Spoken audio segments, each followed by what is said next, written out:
Yeah, cam's on everyone. Let's start off.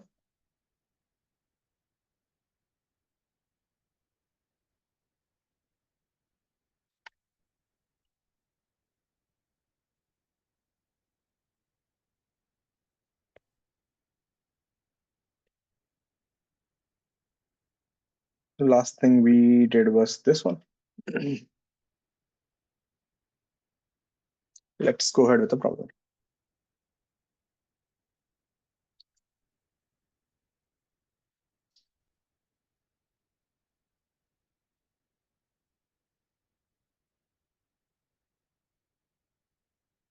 We have two blocks of mass m and 2m.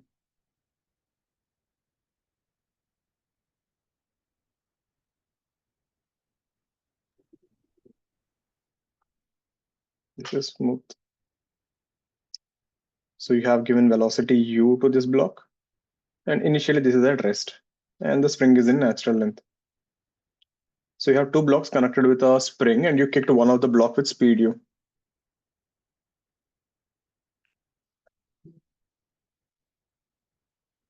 First one, find the maximum compression in the spring.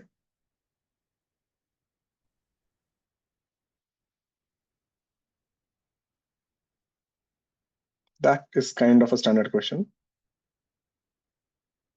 Find the maximum speed of 2m.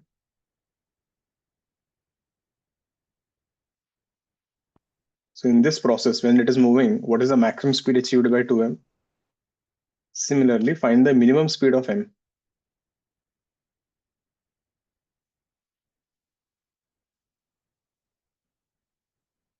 Let's get these things. This would be a more than one choice question, or you can actually make this question even better, asking time and position and all, but that is a different chapter called oscillations. We will see then. This question becomes a pretty good advanced paragraph. But for now, let's these three parts. Find the maximum compression in the spring, maximum speed of 2m, and the minimum speed of m.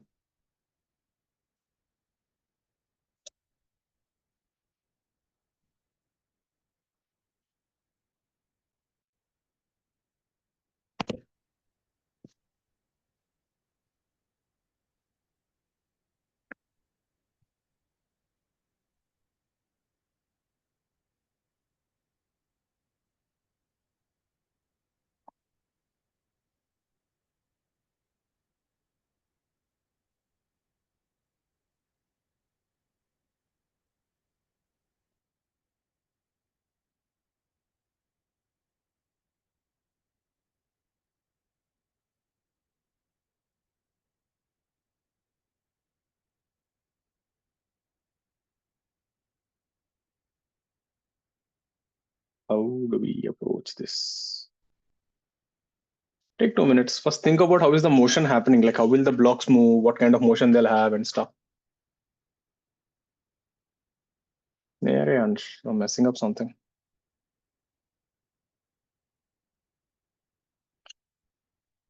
Maybe, and that's not the answer. Ansh, you just forgot a K. Get the remaining two, na? Like I said, the first part is standard, I know. Get the other two. How will you get the maximum speed and the minimum speed of M?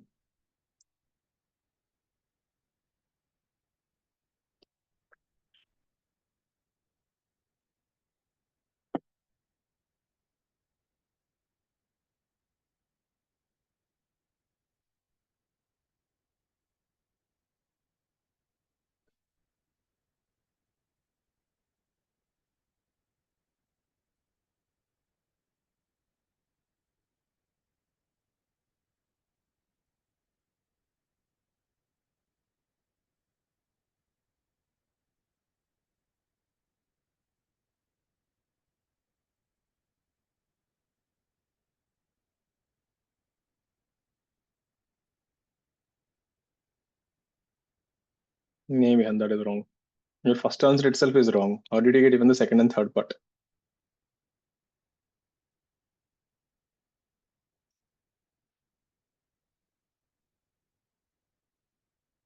How do we approach this?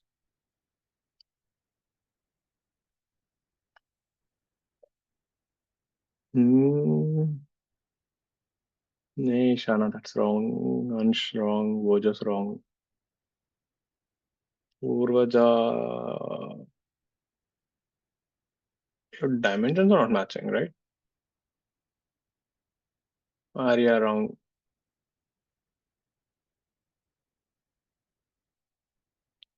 Let's see what is happening with the motion. Huh? Listen carefully. Let's see the analysis. So initially block M is here.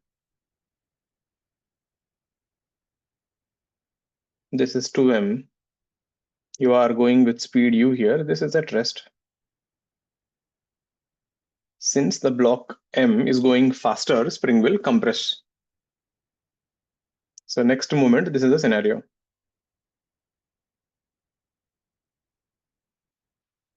So if the person behind you is going faster, spring will compress here. So you get closer V1 and V2. So 2M also will start going little ahead. Now look at the spring forces. Because it is compressed, the spring will push both of them. The spring is under compression. So if you look at here, V1 is still greater than V2. Suddenly speed can't change, but you can clearly see V1 is decreasing because the spring force is pushing you backward. V1 decreases and V2 is increasing because the spring is pushing you forward. Is that making sense? You really don't know the meaning of minimum speed.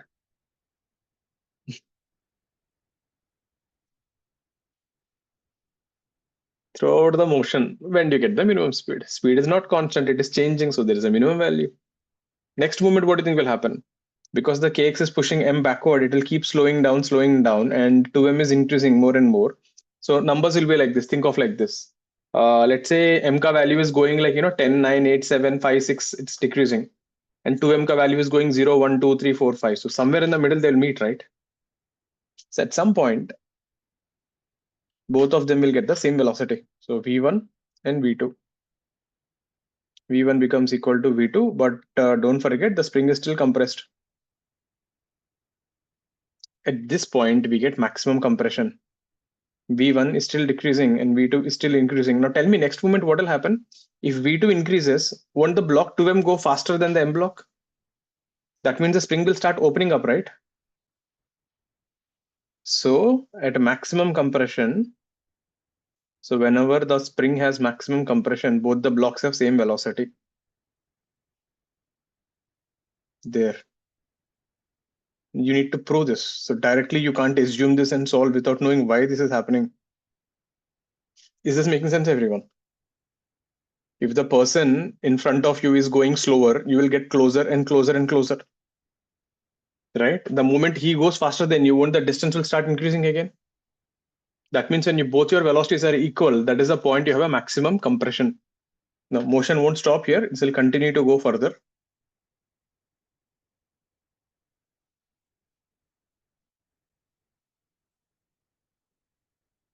Now at this point, if you see V2 is there forward, V1 is there.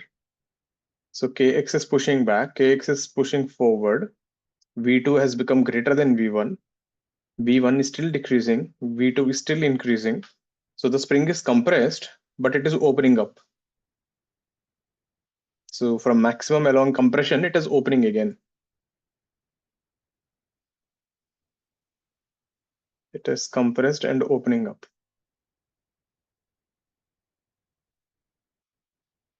Next moment,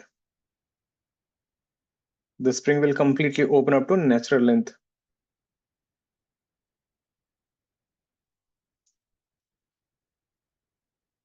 You reach the natural length ka state. Now your speed is V1, your speed is V2. Now if I go one more step further,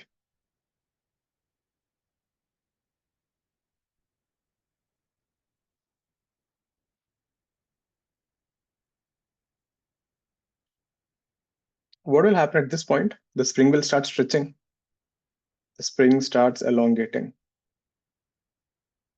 That means V2, V1, now the spring will start pushing it forward, Kx, and it will pull V2 backward. So at this point, if you see V2 is still greater than V1, but that is okay. V1 is decreasing and V2 is increasing. Now I wanted to look at this point here.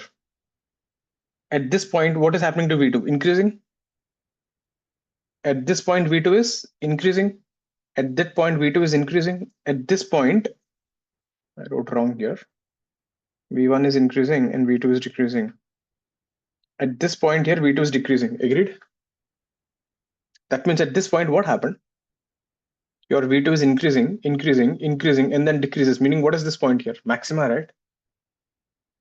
So at this point, the maximum, 2m particle has reached maximum speed. Is that making sense, everyone? So at this position,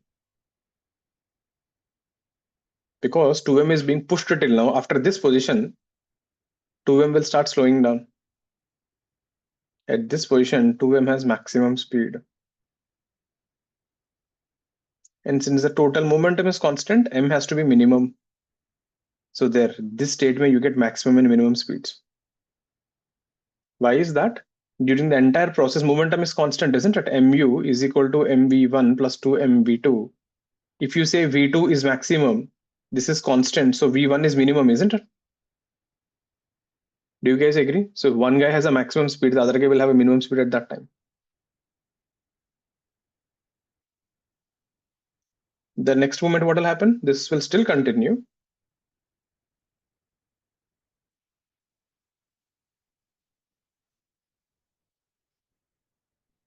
So now the speeds are increasing. So this is v1, this is v2. At this point, v1 becomes equal to v2. This is your maximum elongation. So at maximum elongation and compression, they have maximum same speeds, velocities. And then this will, so maximum elongation, say it starts compressing now, m into m. This is kx, this is kx, this is v1 and v2. So v1 is increasing, v2 is decreasing, and v1 is greater than v2. And then finally, again, you come back to the initial state. So if I name the states, this is state 1, state 2, state 3, state 4, state 5, state 6, state 7, and state 8. And this motion will keep on happening forever. This will keep repeating. So you will have a motion like, caterpillar. It is oscillating also and going forward also. Is this making sense, everyone? Now, in the exam, you won't do this much. But we have an idea now, right? So if you want to find maximum compression, which state should I take? State 3. For maximum speed and minimum speed, state 5. So in all these states, if you observe, momentum and energy are conserved. Since the spring is an internal force, momentum and energy are conserved. So done. So can you conserve energy in state 1 and state 3 and momentum in state 1 and state 5? You'll get the answers. Have a look at this page and can you try to solve? I'll give you a minute. You got a minute or two. Try to solve. Now find the maximum compression and the maximum speed of 2m and the minimum speed of m.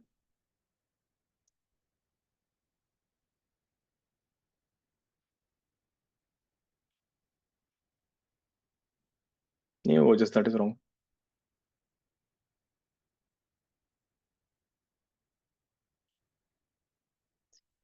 Anyone is confused with this diagram, please ask me. If you remember, we did something like this in a work power energy. Remember when a block is there attached to a spring and suddenly released, it was oscillating up and down. The idea was similar.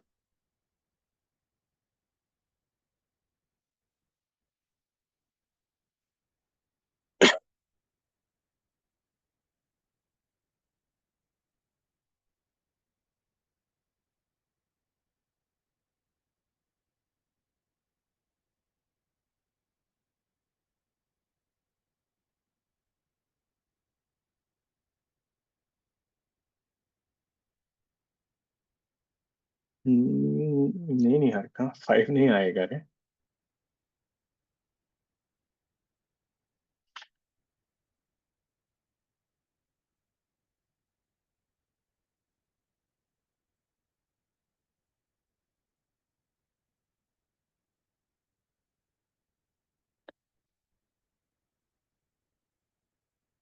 Right, Ishana.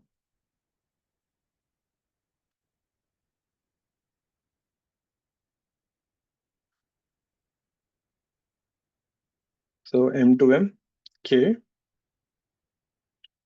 This was you. This was at rest. This is your state 1.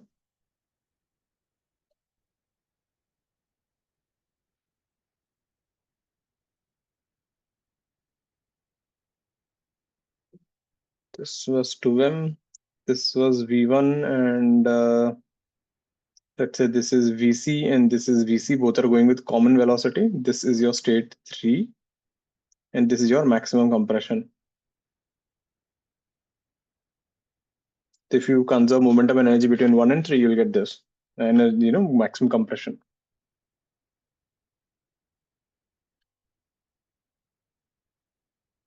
This is your state 5. Remember, initial state is natural length.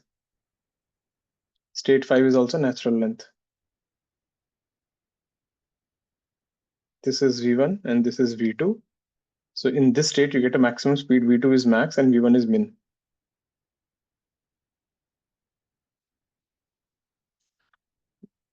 Since F external is 0,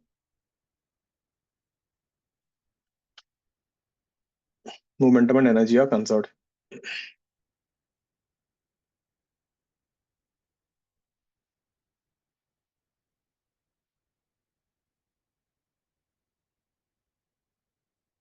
What is initial momentum? Mu. First, I'll conserve between state 1 and state 3.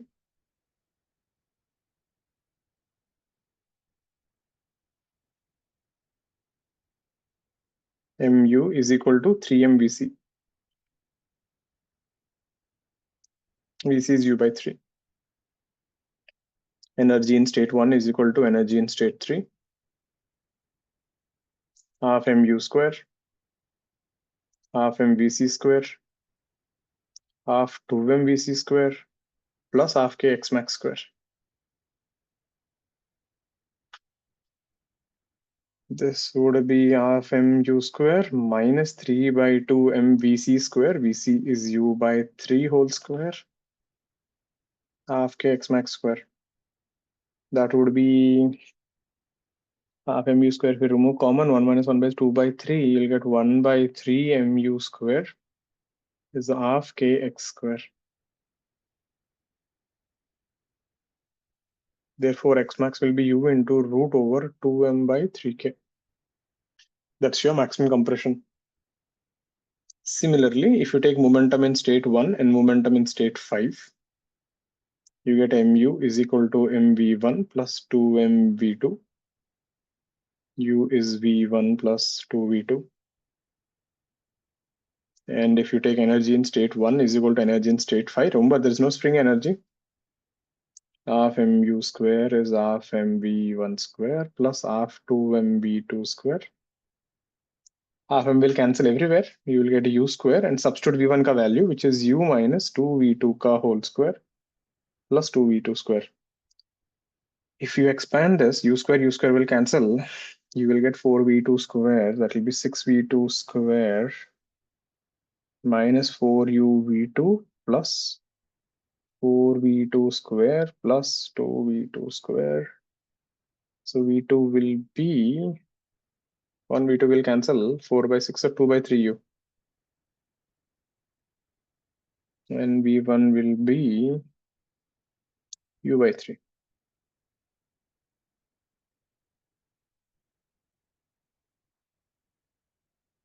Clear, everyone?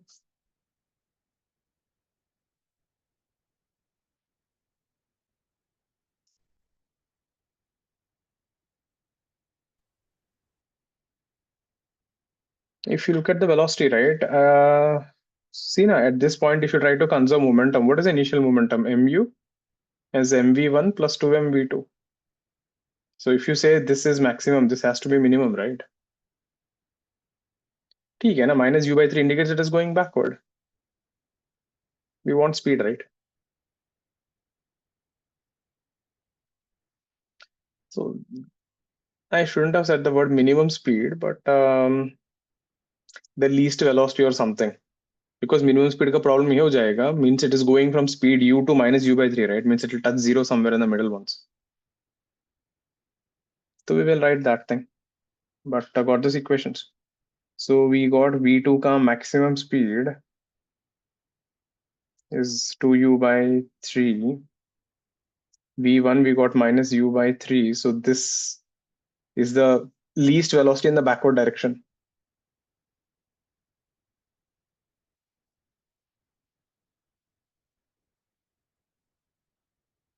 So if you really want speed, then it's actually 0. That is, its velocity goes from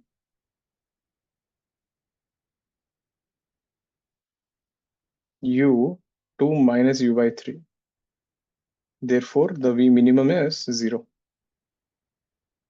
Because somewhere from u, you will go to 0, and then from u, you'll go to minus u by 3, right? So the answer would be 2u by 3 for V2 maximum speed, and minimum speed is 0. But if they ask you what is the minimum speed in the backward direction, then it is u by 3. But let's say if this comes out to be plus, then the minimum speed is u by 3. That I can do, by giving the values here 2m and m. Then you will get something of that sort. But got the process? Aryaman, clear with this? So the main idea, right? You should have an idea at this point. You get a maximum speed for V2. Now that comes from analysis. As long as the spring is pushing, 2m will go faster and faster. So when the spring comes to the natural length again, 2m must have acquired maximum speed. Any doubts on this? Quite an important question. You will encounter this again in oscillations. There I will ask you to find the coordinates, meaning when these two blocks are moving, we can find the velocity of each block or find the position of each block. That would be a pretty good advanced question. But still, it is a standard question. Now, if this question comes in the exam, there is a much faster way to do. You can remember a standard result.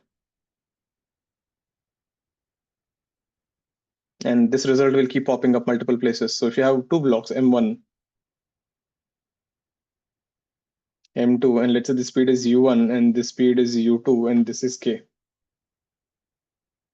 So half K X max square is given by, now again, this is not really a formula. If you take M1, M2, U1, U2 and solve this question, you will end up with a result like this, half M1, M2 by M1 plus M2 U1 bar minus U2 bar ka square. So to write it simply, we write this thing as half mu V relative square. So this quantity mu is nothing but M1, M2 by M1 plus M2. This is called reduced mass. Again, reduced mass is not a concept or something. When you take M1, M2 and solve the question using momentum and energy, you'll get a result like this. Then people said, okay, this guy looks like a mass, this guy looks like a velocity, it looks like half mv square, isn't it? So they are saying if I convert this whole system into one block, it looks like a mass car term. So we call it reduced mass. And V relative is U1 bar minus U2 bar. So there, if I use this, we're going to get the answers faster. Saves your time in the exam. Let me show you some examples. Now the question which we did, you should know the process. Because advanced they might not ask you maximum compression. This is there. Now if I use this formula here,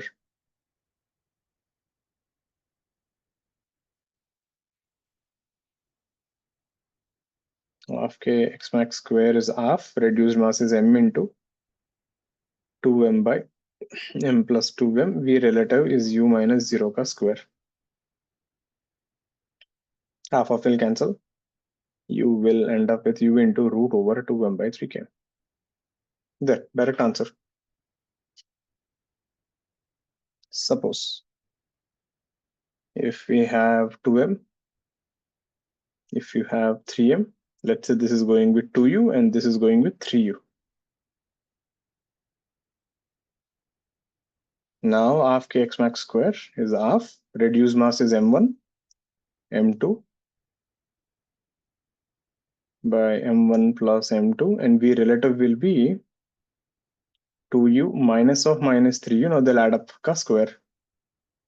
Half will cancel. So x max square will be 326m by 5, and that is 25u square. 1 5 will cancel. We get x max will be 30 mu square by k ka root. Check. This saves you time in the exam.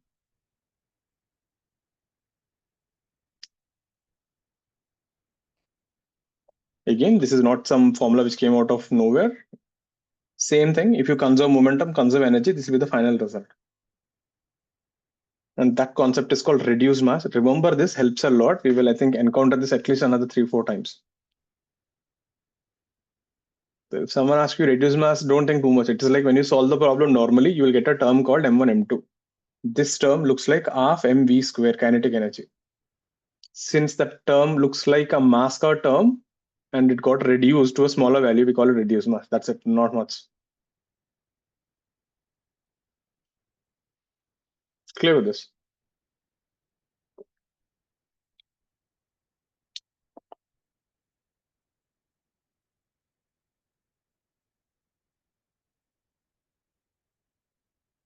Next one.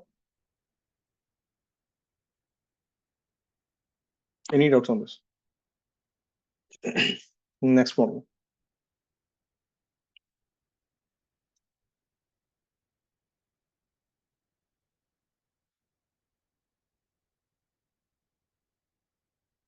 We have two blocks M and 2M, K.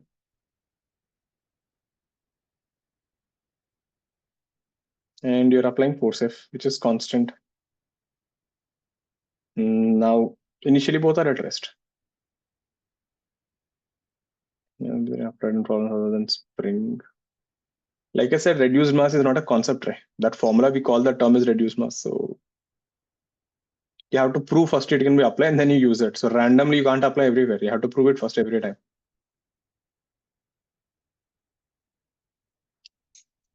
So that initially both the blocks are at rest. I'll show you. It comes in physics like 3 or 4 times. Only then you can apply. You can't apply everywhere. Like I said, don't even, if that is confusing you, right? Forget about this word. Don't use the word reduced mass. Just write the formula half m1 m2 by m1 plus m2 u1 minus u2 bar whole square. Bas. Think of that way. Find maximum compression. Initially blocks are at rest. Now in this thing, there is an external force. So you can't conserve momentum. You can't conserve energy.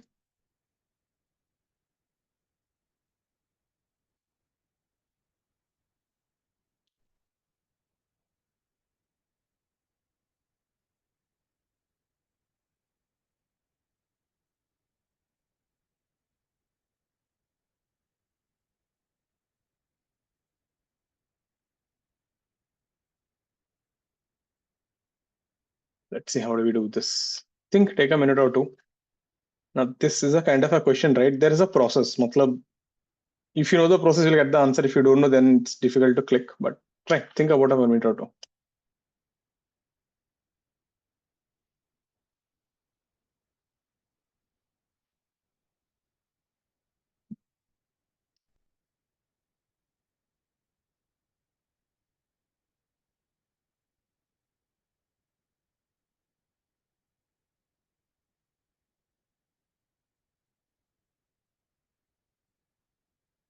You know the answer or you derived it?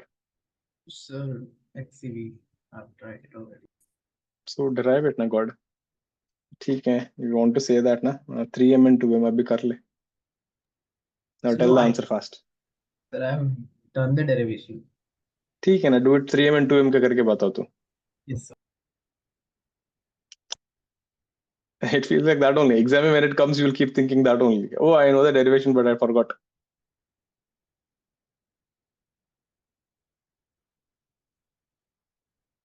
Think, take a minute. Give it a try.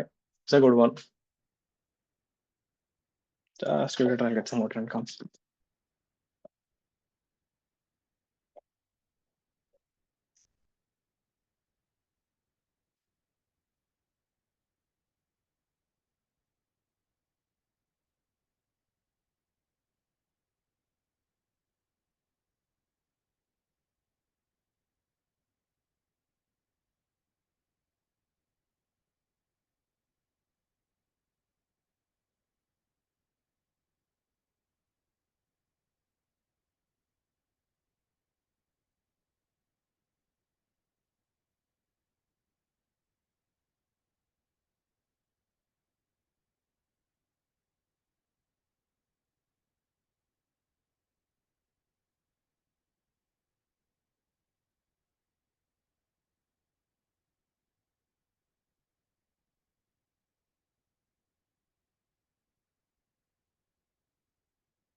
How do we approach this?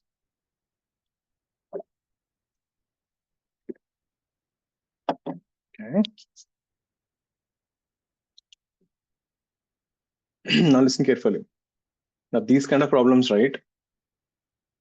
There's only one way to do. At least I couldn't figure out a second method. So the first problem you face in this is, since there's an external force, momentum and energy both are not conserved. There, your conservations are gone.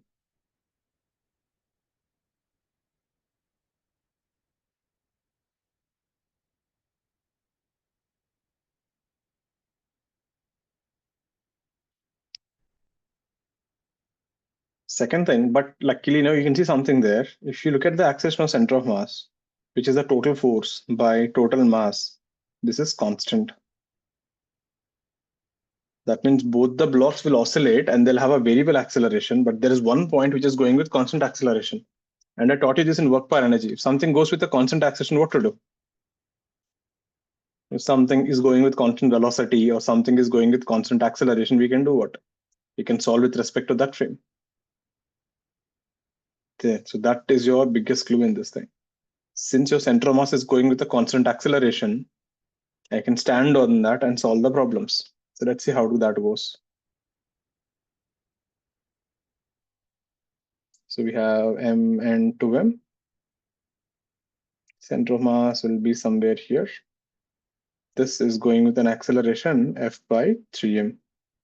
Now you're saying I'm going to take an observer and put it on the center of mass.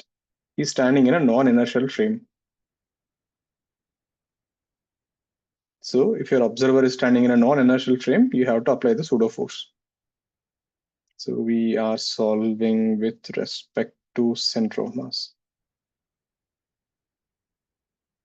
So now center of mass will say, okay, there is a force here. What is the pseudo force? Mass of the body, acceleration of the observer in the opposite direction. So there will be a pseudo force here, ma. There will be one pseudo force here, 2ma. And this external force stays anywhere there. So if you ask the center of mass, how is the forces? This is the FBD, isn't it? Center of mass will think this is the forces on the m and 2m. On m, there is only a pseudo force. On 2m, there is a pseudo force and an f. And now this guy is at rest. Now just look at the center of mass perspective. What will center of mass think? I'm at rest. This block is oscillating front and back. This oscillating is backing left and right, isn't it? Isn't that what the center of mass will think? I am standing here, I am at rest. This block and this block are simply oscillating about me. Does that make sense? Yes. So center mass will think that simply the blocks both are oscillating about this thing. So let's say after time t, when they're oscillating, let this block go somewhere here. Let this block go somewhere here. So from this point, let this thing travel a distance of x2. From this point here, let this thing travel a distance of x1. And then they come to rest. So both go to the extreme positions and come to rest. Why should both come to rest at the same time?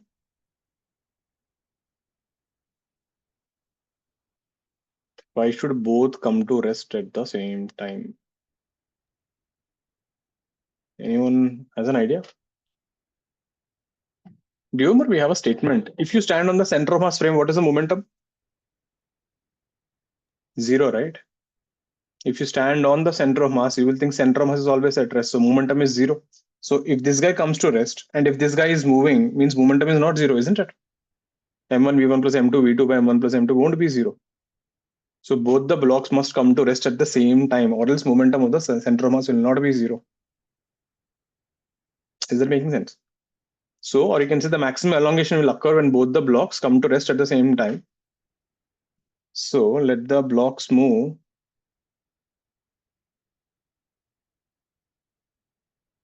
x1 and x2 as shown. So initially you're at rest, finally you're at rest. Because of the pseudo forces and the external forces, you're moving x1 and x2. Then Work done by, now you can't conserve energy, but I can use work energy theorem. Work done by external force plus work done by pseudo force.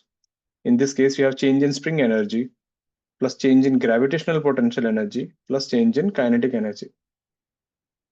Luckily, there is no gravitational potential energy, same height. Kinetic energy is also zero because initially finally velocity is zero. Work done by external force and this thing, what is the work done? So on block A, it will be MA into X1. On this guy, it is F minus 2MA into X2. And what is the total elongation? So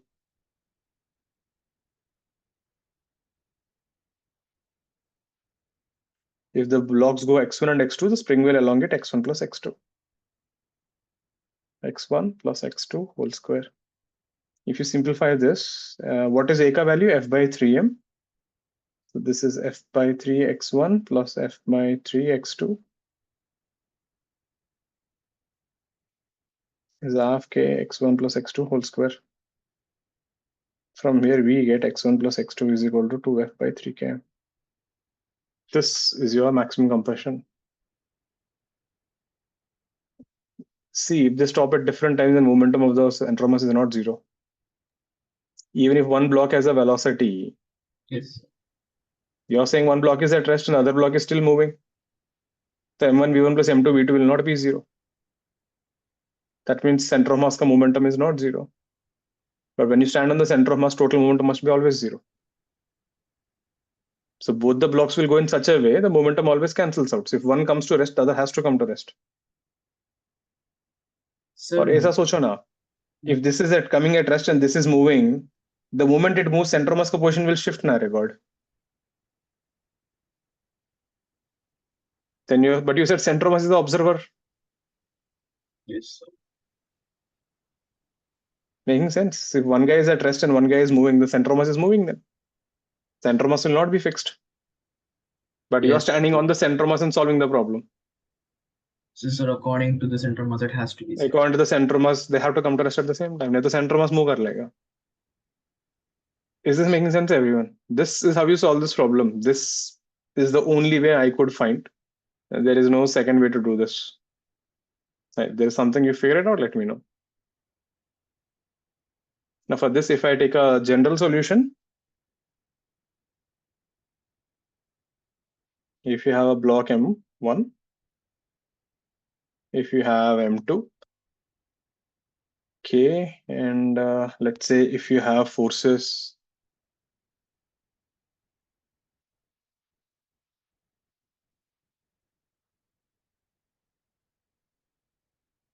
M1, M2, let's say this is F1 and this is F2. If I take both in the same direction. So same thing again, we do all that story there. I will write the final result. So max elongation will be 2 times F1 M2 minus F2 M1 by K into M1 plus M2. This is your max elongation. Suppose if both the forces are in the forward direction, take it as plus. If the forces are in the reverse, you should take it as minus. So example, if the question was 2M, this was M, and let's say this was F and this was 2F backward.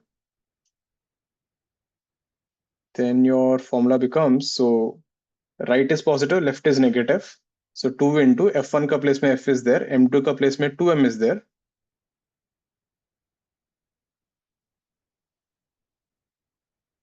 Minus, but F2 is backward, so minus 2F and M1 is M by K into M plus 2M. This guy would be 4F by 3K. This would save you time. But then again, if you ask me, even I can't remember this formula properly, even I will goof up sometimes. So right now you might remember, but exam I'm not sure. So I should know the derivation just in case. Because I'm showing you step by step, it took you time. But if you really know how to do, I think you can handle this in 2 minutes. Find the velocity center of mass, stand on the center of mass, apply pseudo force, let that go x1 and x2 and solve. This always works, it comes out. Again, this is not some weird formula. Whatever I did here, I'll do the same thing here. I will go and find the acceleration of center of mass. which will be F1 plus F2 by M1 plus M2. Stand on the center mass, apply pseudo force, find work done, do all that calculation, you'll get this answer.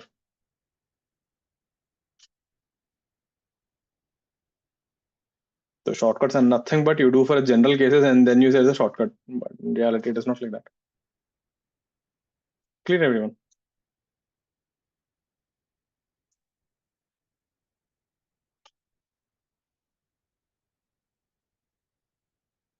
Next one.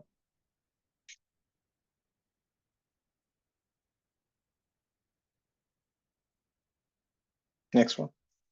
Any doubts on this?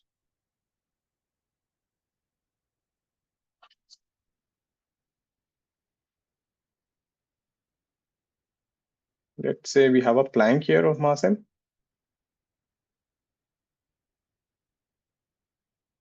On a smooth surface. This is man of mass small m. So man of mass m jumps with speed u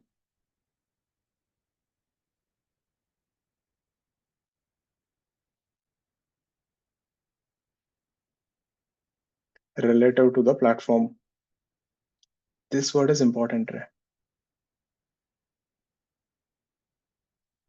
This word, na, u related to the platform is important. Most people, they may have a misconcept. I'll tell you, but first you give it a try. So this person is jumping to the right side with some speed u. So when he jumps, he will push the plank also backward. So find the velocity of the plank after he jumps. A standard question.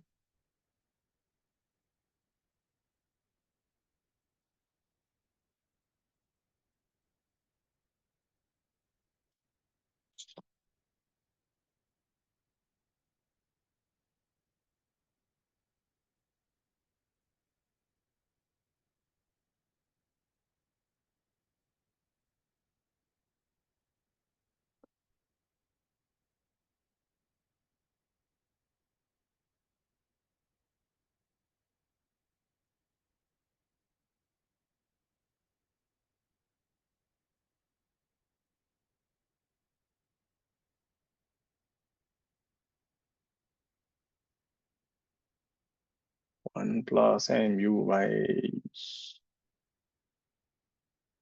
Yeah, initially everything is at rest.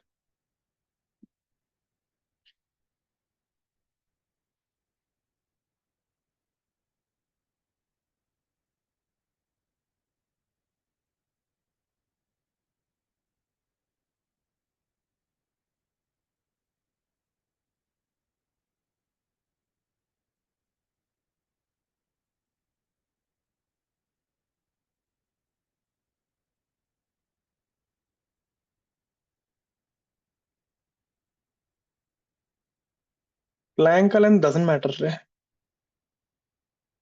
Purvacha. Listen to this thing. I'll show you one. So the one mistake what people do, right? They think like this. U related to the platform. Initially, what is platform ka speed? 0. So people think man is jumping with you. Now we need to understand this thing. Imagine if I'm standing there and if I have a thing in my hand. Now tell me one thing. If I start throwing this, the moment I start this action, the plank already starts moving backward, right? It is not like, you will jump and then the platform will move. Think about it. Who is making the man move? If I draw the FPD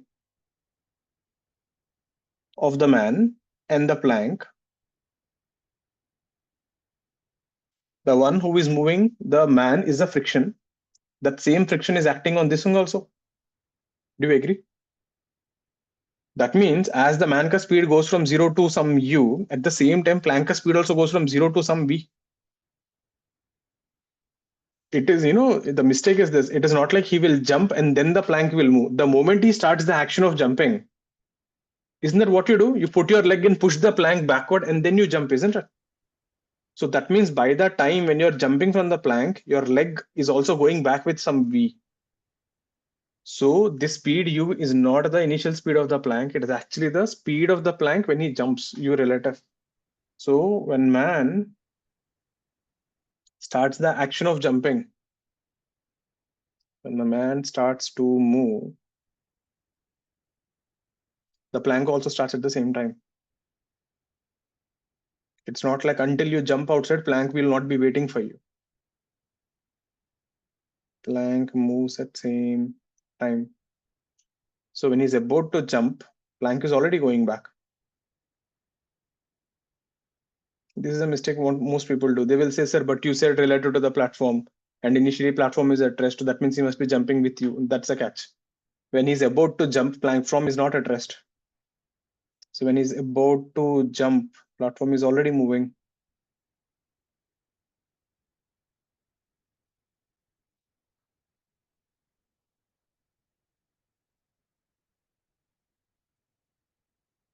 So this is how the scenario would look.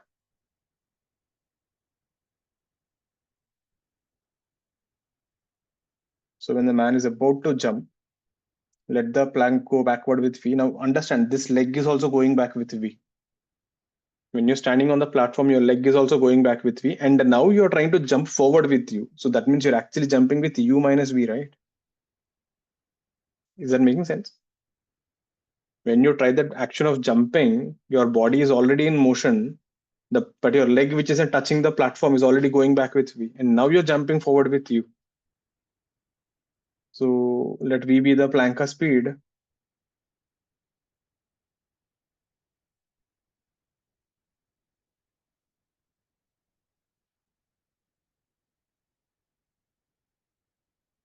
So man actually jumps with U minus V.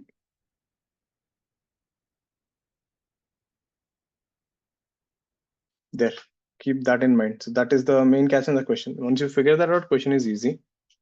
So now if you take your initial and final state, so initially man is there, M, capital M, all are at rest. Initial momentum 0. Now this man has jumped outside, his speed is U minus V and the plank is going back with V. This is M and this is small m. So P final will be M into U minus V minus M into V. Initial is equal to final.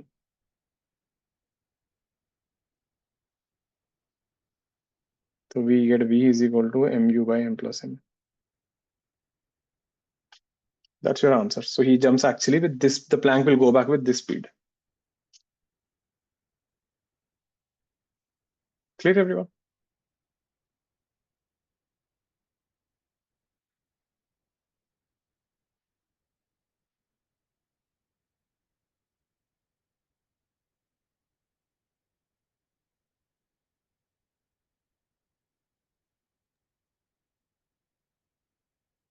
Got this?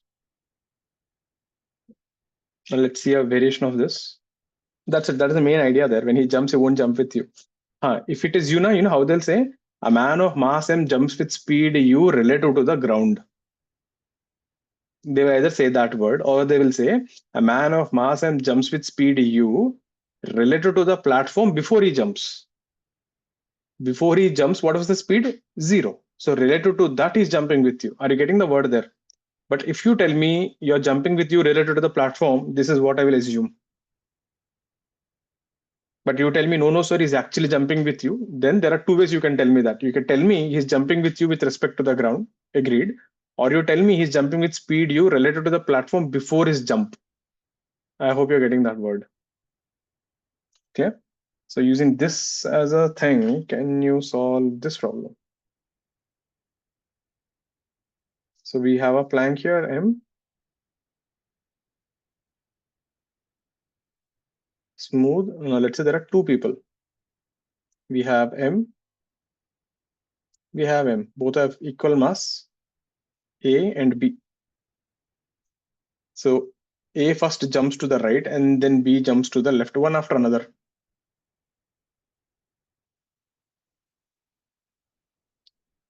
A and B jump one after another. So there's a delay between them.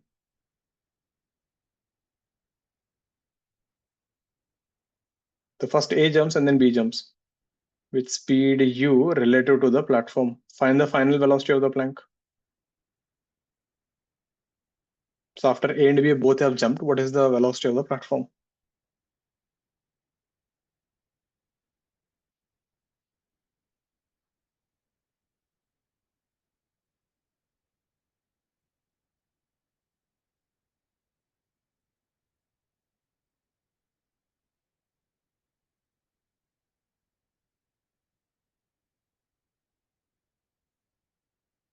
So first A jumps to right. By then platform will have some velocity. Then B jumps to left.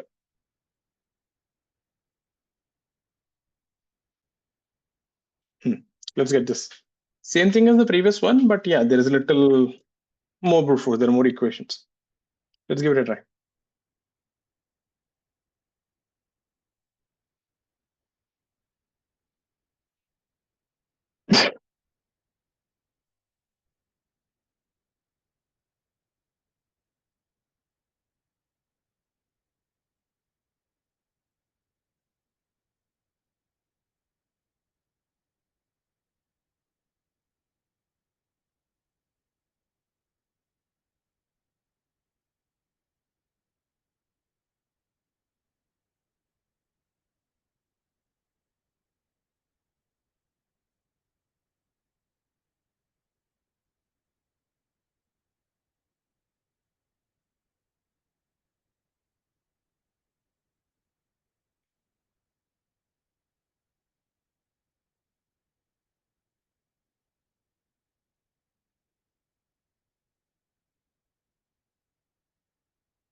You have to do the problem two types. First one time, then again second time.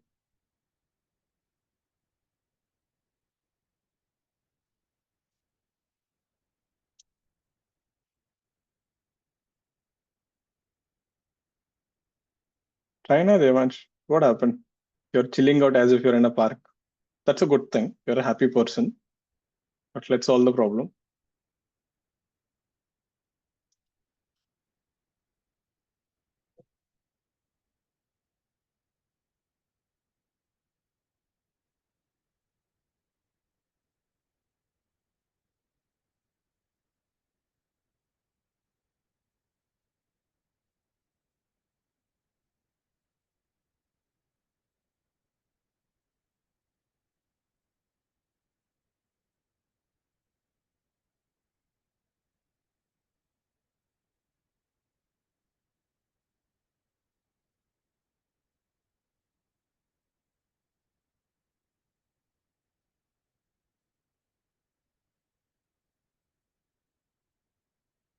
Let me show you the first part. So first A jumps.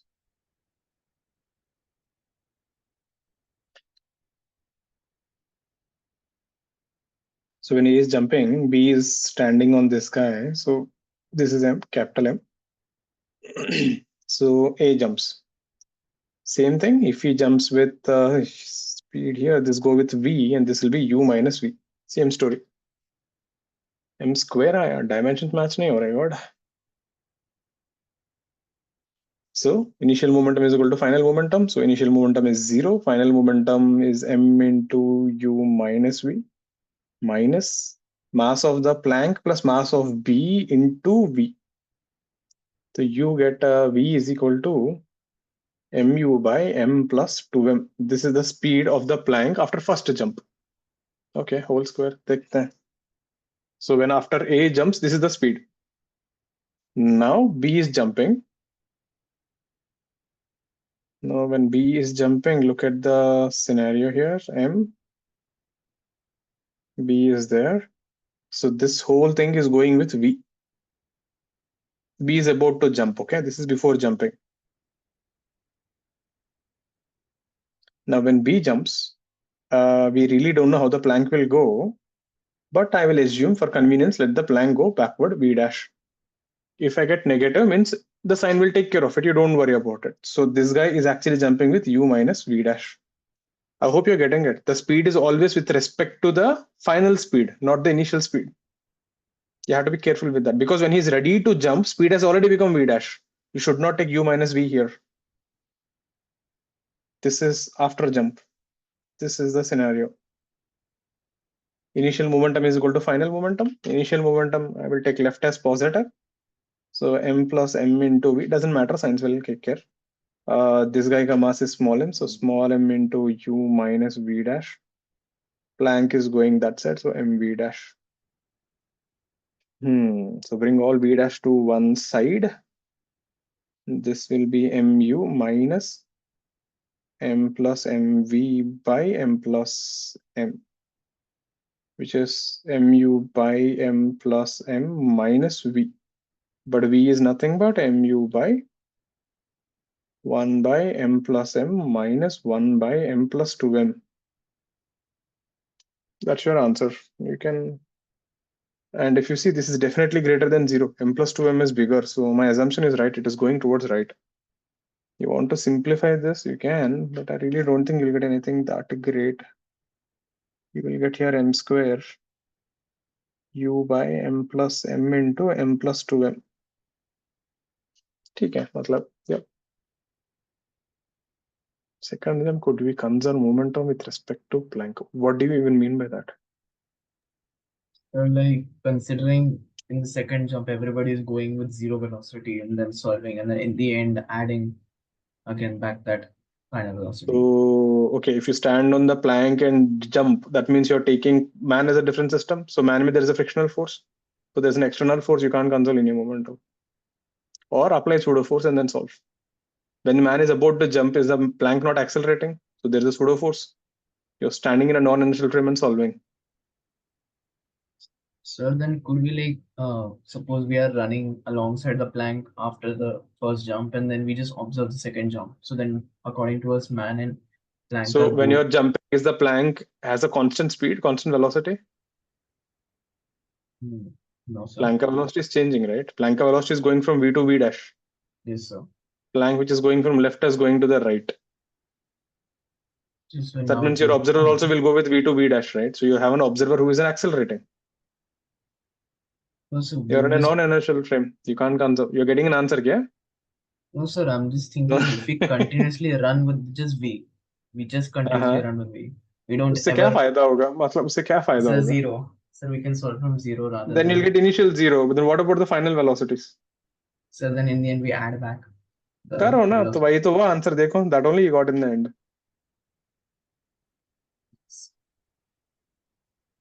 Clear?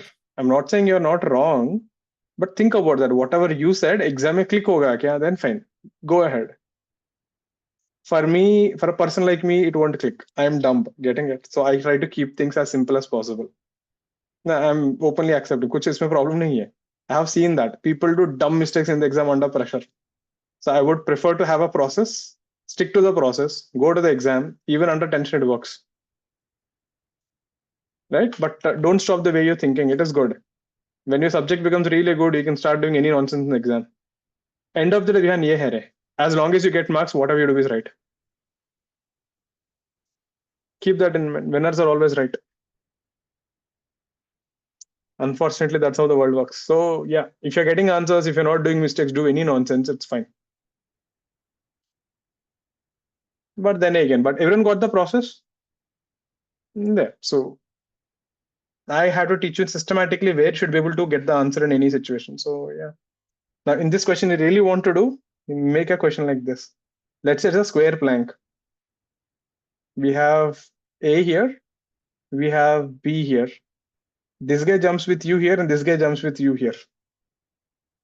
You're getting how they're jumping? This guy's jumping right and this guy's jumping up. This is the top view. You can try that as a homework and solve. Then find the final velocity of the plank. Did you understand the question? So this is the top view. So A jumps to the right side with speed u related to the plank and B jumps with speed u related to the plank. Then what is the final velocity of the plank? You want to do now?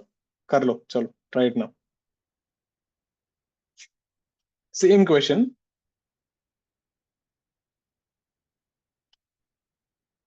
A is jumping to the right and B is jumping up. This is the top view. Find the final velocity of the plank.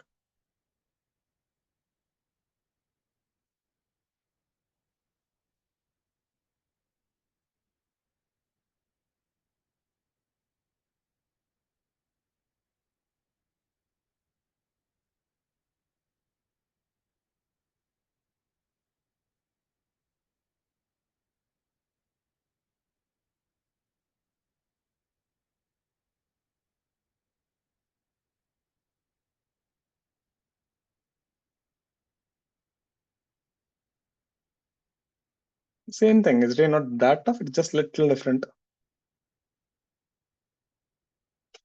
Idea is still the same. You conserve momentum in that particular direction. Give it a try. Plank won't go in a x or y axis. It'll go at an angle. MUY नहीं बोला जा. You goofed up there. Logically सोचो. In the second time in the jump, is the mass still when the first time A jumps, mass is m plus n. Everything looks symmetrical, but you need to understand when A is jumping, mass of the system is m plus m. When B jumps, mass of the plank is only m. So there is a difference. A jumping and B jumping are not exactly same.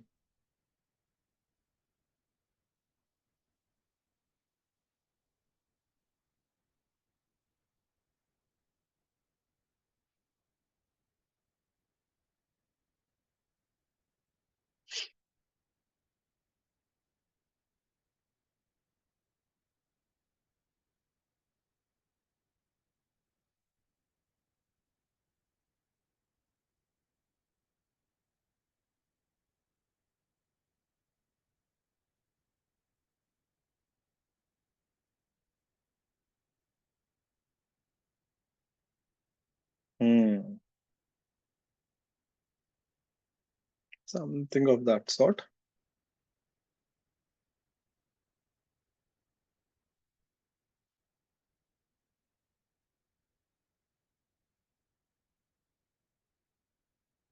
So when A jumps, this guy will go with U minus V.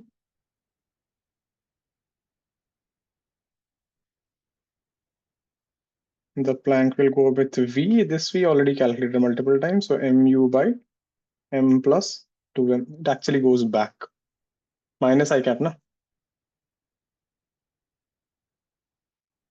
Now when B is about to jump, B is standing here. This is before jumping. They all are going with V. Then B decides to jump. Now we have a problem here. He is jumping with U related to the plank, right? That means when B jumps, can you tell me how will the speed of B be? Now this plank will go with velocity V here, and this side will go with V dash. So this guy will also have a speed V here, and this side the speed will be U minus V dash. Is that making sense? If you are going in a bus and if I throw you out, won't you have the same velocity as the bus? So when this person is trying to jump straight, he will actually not go straight. He will go at an angle like this, na? Isn't that what happens if you try to get down a running train? If you jump from the train straight, because the train is going forward, you won't go straight, you will go at an angle. Is that making sense? So that is how the velocity will look after they jump. So luckily, horizontal momentum is conserved. So there is no need to do anything in the horizontal direction. We can just take the vertical direction ka momentum. In the vertical direction, initial momentum is 0. Final momentum is m into u minus v dash minus mv dash. So v dash will be mu by m plus n. Perfect. So that is the final velocity of the plank. So final velocity of the plank is minus mu by m plus 2m I cap minus mu by m plus m j cap. The plank will be going at an angle.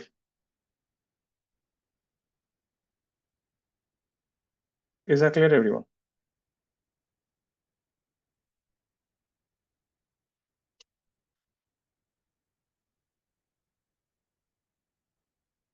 There, you can play like this. Meaning, if they really want to torture you, then I'll do something like this.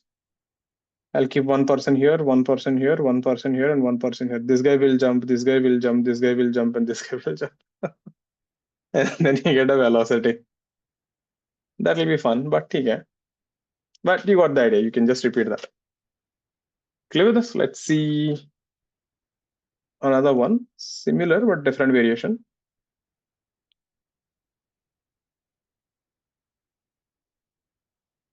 Suppose if you have a platform, mass M, length L.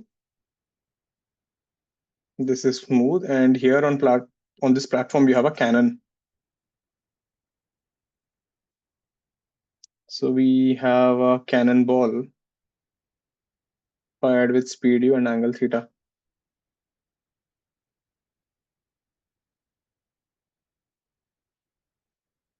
A cannonball of mass small m has a muzzle velocity. Muzzle meaning with respect to the gun, basically. The front part of the gun, right? When the bullet leaves, that part is called a muzzle.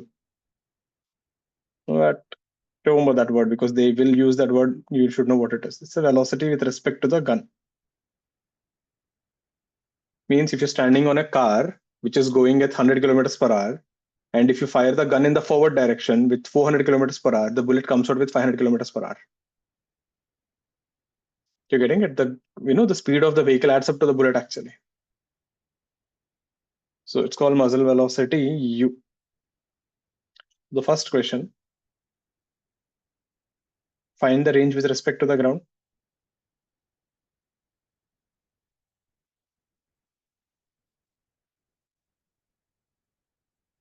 Second, find L if the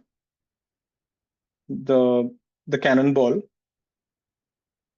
falls on the plank. So after firing, you want the cannonball to fall on the plank. Then what must be the length L?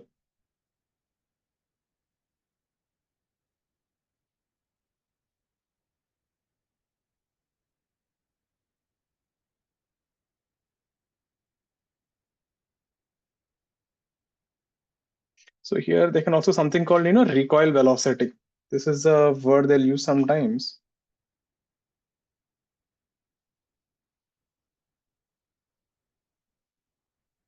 Recoil velocity. So when you fire something, right, that thing pushes you back, so you get a momentum. So basically the velocity which you get is called recoil velocity. So in all the questions we did when the man jumped, we can also call recoil velocity of the plank. So it's the velocity acquired by the plank after firing.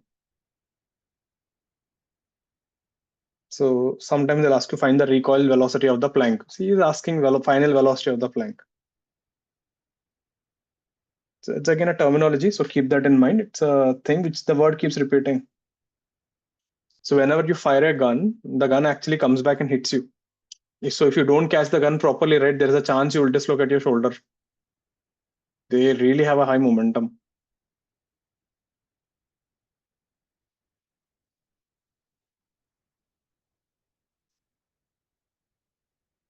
So movies mein they show na, Salman Khan or some hero comes with a gun, shoots the villain, and the villain flies. Just think about it. It doesn't kind of make sense actually. Meaning the villain is standing. You fired a bullet. The bullet comes in villain, fair enough, and you're saying the villain is going to fly. So according to your logic, the bullet has so much momentum. After collision, the bullet plus the man will fly, isn't it? That means when the bullet is fired from the gun, it has so much momentum, it should push the hero also backward, right? So every time you fire a gun, you also will go and hit the wall behind, you also will fly. And that doesn't work that way. So how does this look? Let me show you what happens if you fire a gun like our Bollywood heroes.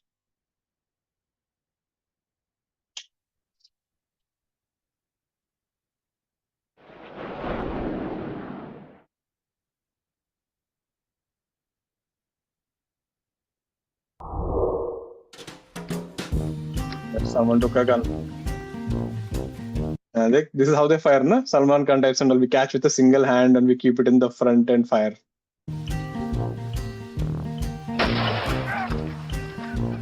That's how it hit you on the face. very wrong way to catch a gun. So normally when you have a gun, I know it's very difficult to get a gun in India. You take that gun and put it, on your shoulder. You have to put the entire support on the shoulder and fire.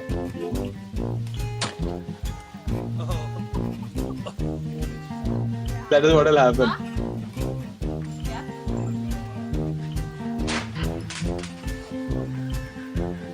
You will kill yourself or kill someone else. Et le milieu de la couverture. Ok, but. Cognac. But de la tête.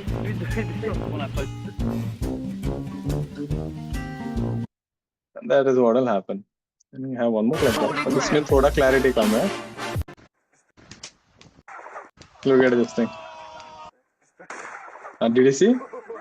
You will dislocate your shoulder.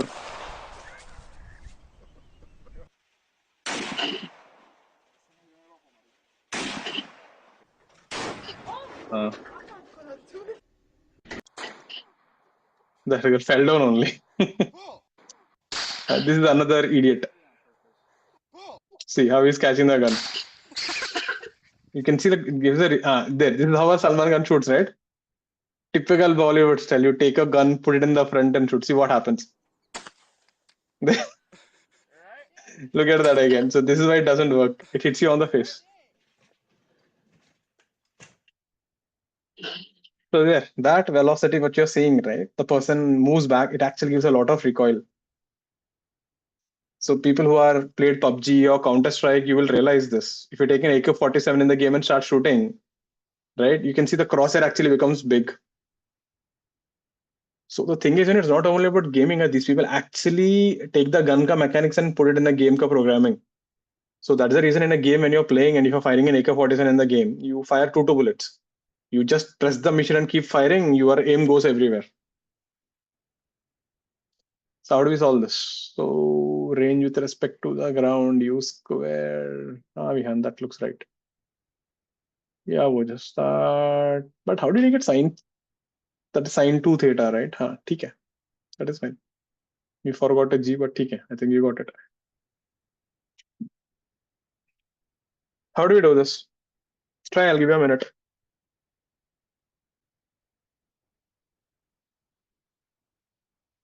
Abhinav, solving? Solve.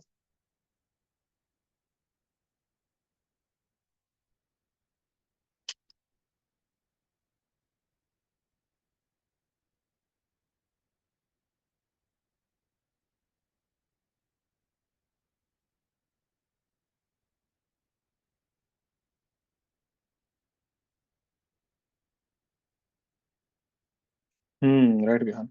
So this is what happens here. So when you're firing here, let this platform go back with V. So this cannonball which is there, vertical component will be U sine theta, that won't change. The horizontal component becomes U cos theta minus V.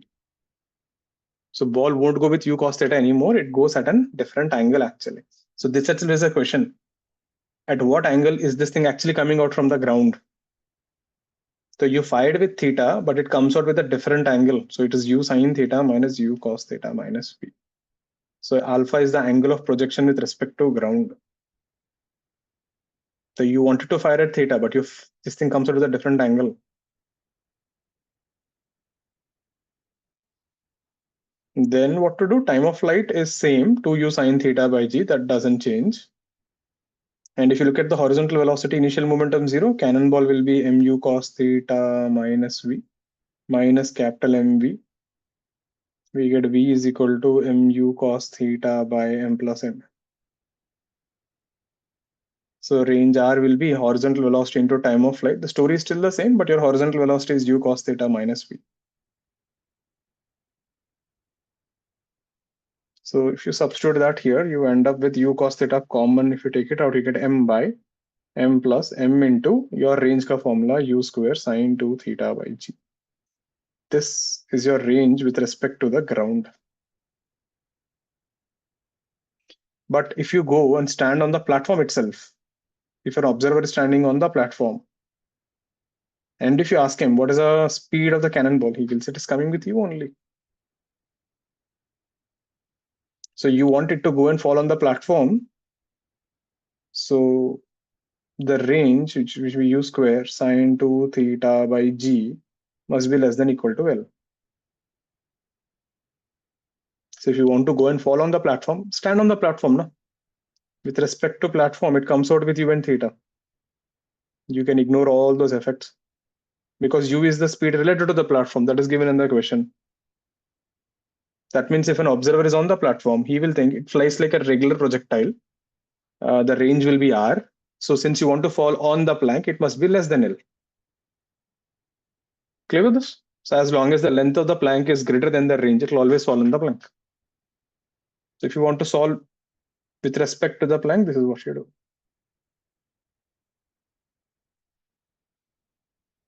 Is this making sense? So with respect to ground, this is how it looks.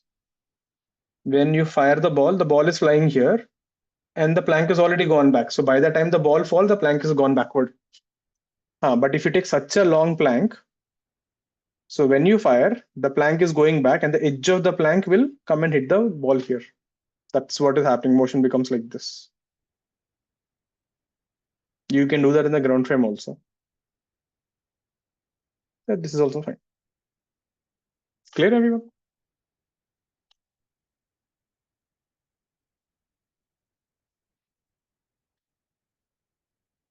Any doubts on this? There, so that is a little about momentum. So the next part will be collisions. We will do that after the break. So take a break, come back by 7-9.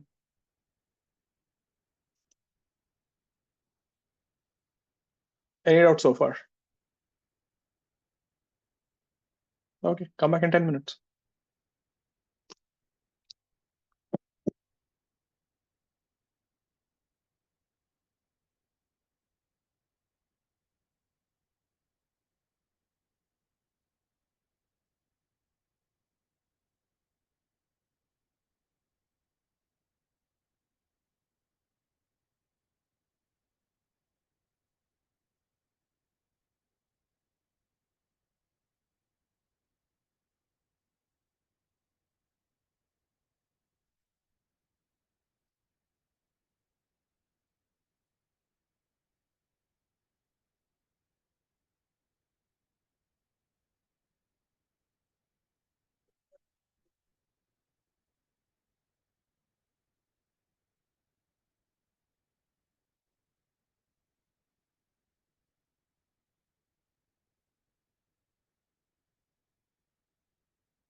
हाँ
चलो camps on everyone.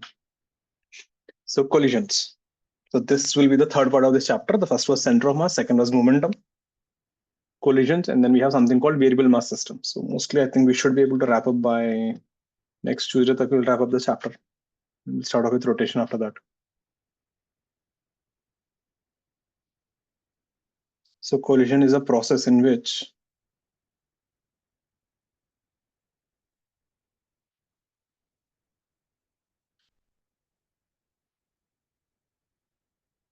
momentum and energy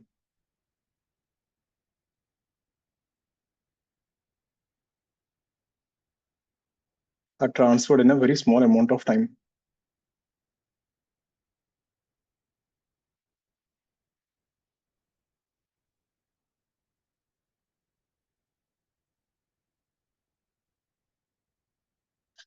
Very short time.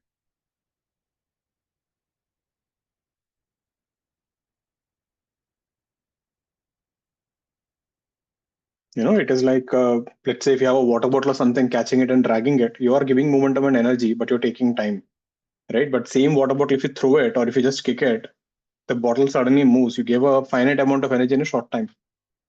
So that's how we classify something as a collision. So you need to give energy and momentum in a very short time. Now, because the time is very small, the forces involved during the collision are very large. So whenever bodies collide, it's like when you punch something, or when you're playing carom board, when you hit the striker, right, or football, when you kick it, you are giving a finite momentum to that in a small time. So all these forces involved during the collision are very large.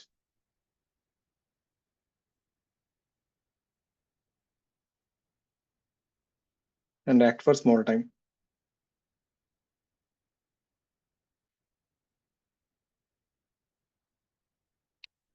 These forces are called impulsive forces.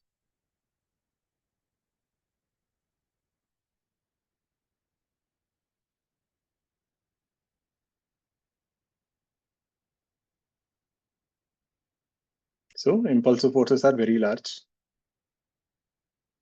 but they act only for a small time. So if you try to put them on a graph, a force versus time graph. So an impulsive force suddenly comes, goes to a huge value, and then drops, and then back to zero. So if you look at this time interval here, delta t, this will tend to zero. And we know area under ft graph, force into time is nothing but change in momentum. So integral f dt is change in momentum.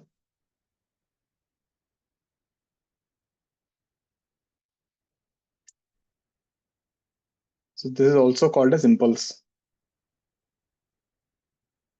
So J bar is called linear impulse. So change in momentum is called impulse.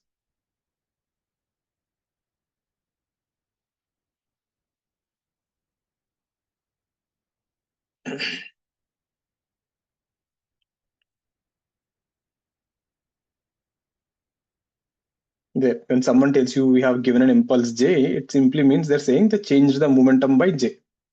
MV final minus MV initial is J. That is one important thing. Have a look at this. So how do you decide whether a force is impulsive or non-impulsive? Let me show you an example.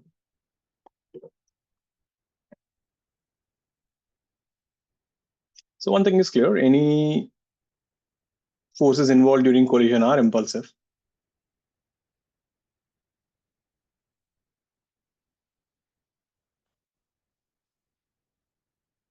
Turn in the page.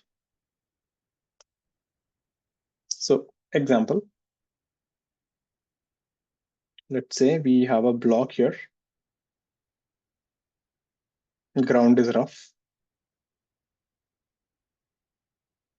We have a bullet which is coming. We have a bullet of mass m traveling with speed u and collides with this.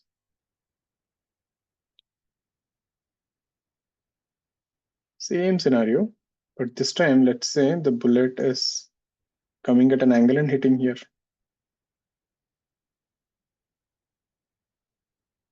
The ground is rough here also.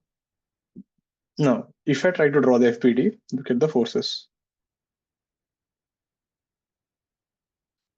So during the collision, there is a force in here, there is a force in here.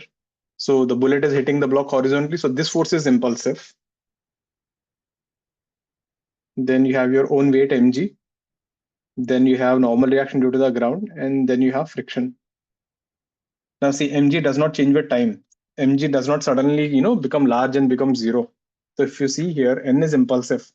So when the bullet hits this block, it exerts a large force. So here n is an impulsive force. And if you see here, the n ground is equal to mg, and we know friction is less than equal to mu n ground. So if you look at here, mg is non-impulsive. Ng is also non-impulsive because if both are equal, and F is also non-impulsive.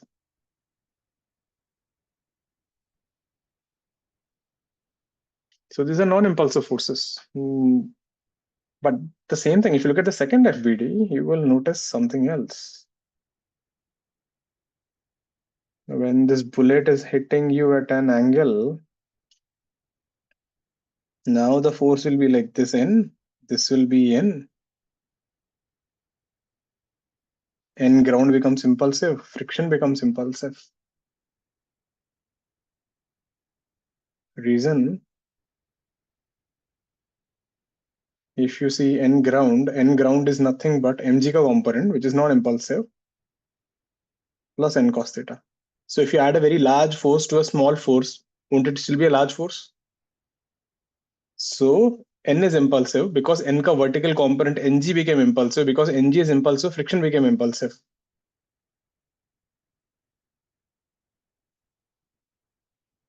Mg is still non-impulsive. Is this making sense, everyone? So the same friction in the first case was non-impulsive. Second case, it suddenly became impulsive. Because when the bullet is hitting vertically, a component of that impulsive force is pushing it down. So this makes the ground impulsive. Mg is very large. Look at the definition, right? An impulsive force should have go to a large value in a short time. The value is always constant here. Is this example making sense, everyone? So the same question, if you just make the bullet at an angle, suddenly the forces start becoming impulsive.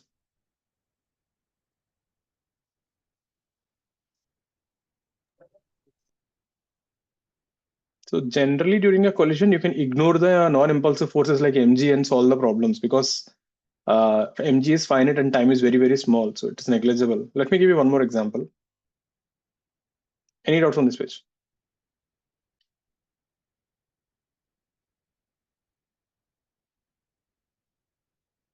Suppose if you have a pendulum, let's say if you have a bullet coming like this, and in the second case, we have a bullet coming like this. So can you tell me in which case the tension is impulsive?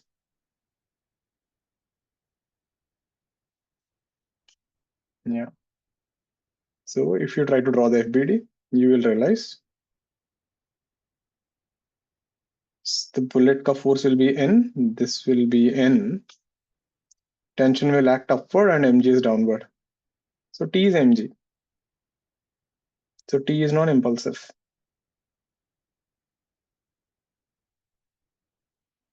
But when you hit at an angle, suddenly things change.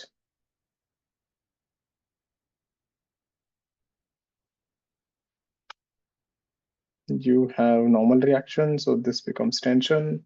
So T becomes mg plus n cos theta. Now, suddenly tension becomes impulsive.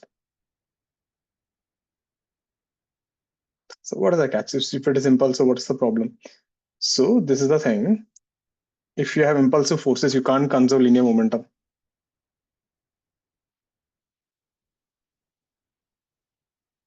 Because even though they act for a very small time, because the force is large, they change a finite momentum.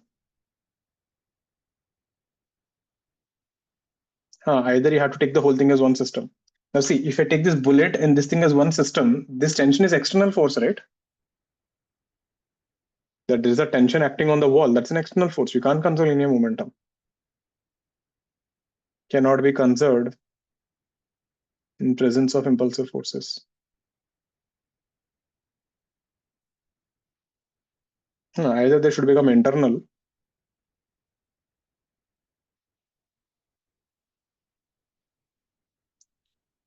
But let's say if you have non-impulsive forces,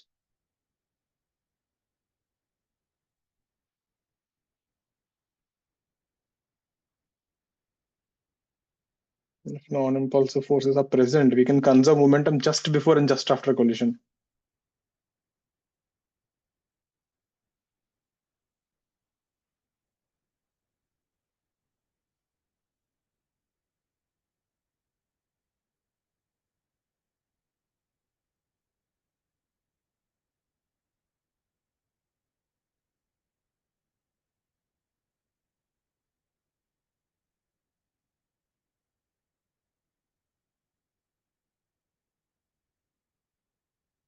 Meaning, I'll give you an example. See, let's say if you have a ball M coming down with you, and let's say we have a ball 2M going up with, let's say 2U, and they collide.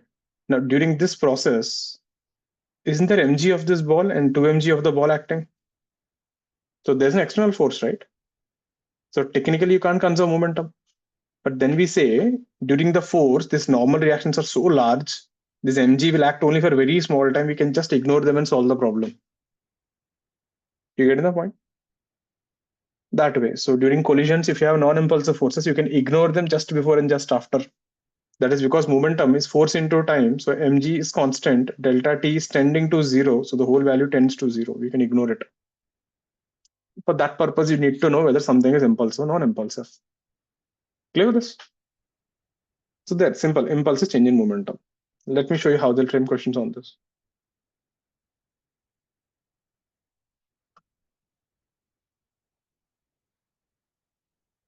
So let's simple one based on terminology. This will encounter a lot, these impulses in collisions especially. So let's say we have a block of mass m. Ground is rough. They will tell like this. They will say the block is given impulse j. What do you mean by that? Let's say you went and kicked the block, or you pushed the block, or you did something like that.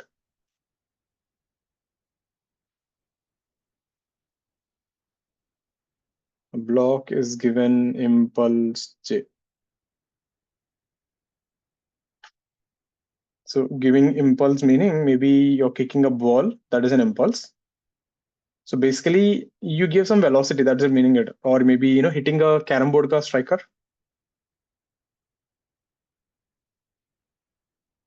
So when you play carom ka thing, when you hit the striker, it is at rest, suddenly it moves.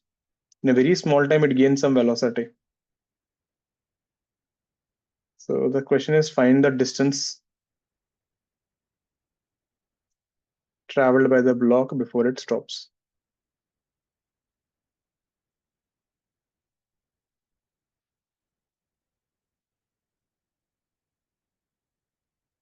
Get this, it's an easy one.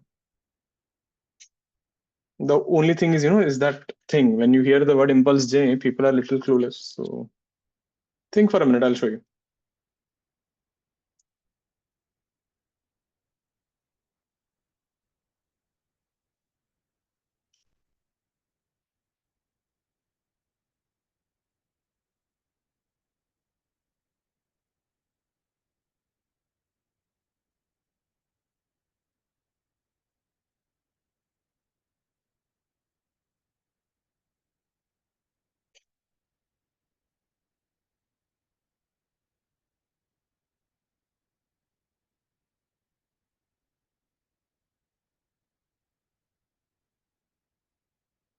So listen, this is the catch. So we have the block here. So J is nothing but change in momentum, which is mv final minus mv initial. In our case, v initial is 0. So J is equal to mv final. There, so v is equal to J by m. So indirectly, the whole question is someone gave you a velocity J by m. After that, it becomes your kinematics question. Because the block is skidding, you have maximum friction mu mg. This will give an acceleration backward, a is equal to mu g. So the block will travel and finally stop. So v square minus u square is 2as. This is one of the question in kinematics. This will be J by m whole square is equal to 2 minus mu gs. S is equal to J square by 2m square mu g. That's it. When someone says we gave an impulse, understand that is the meaning of it. M into V, change in momentum. That terminology you should know what it means. Most people get confused like, okay, you gave impulse, what does it mean? And they don't know. They simply mean you gave velocity and you're done. Now see, during this problem, when you're giving impulse, there is a friction, right? But again, if you see friction is non-impulsive, so it works.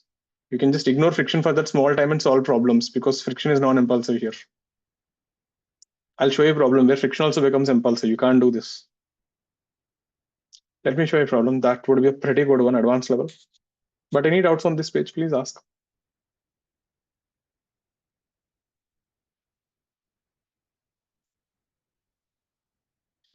Clear, everyone? Great. Let's see a question. 35A. So A part is fine. B part is the main question. So we got a block here. We have a bullet, mass m, traveling with speed u, hitting this at an angle theta.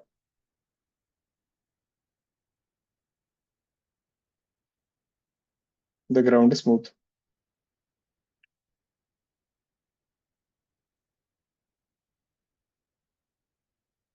Same thing. We got a bullet here. Theta, mass m, speed u, story is same, but this time the ground is rough. So when the bullet hits the block, assume the block doesn't lift off.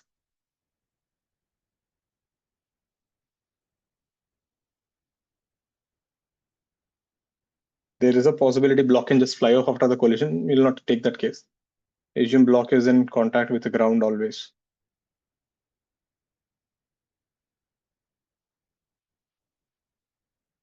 So the question is, find the final velocity of the block. When the bullet hits the block and gets embedded. Embedded means it gets stuck.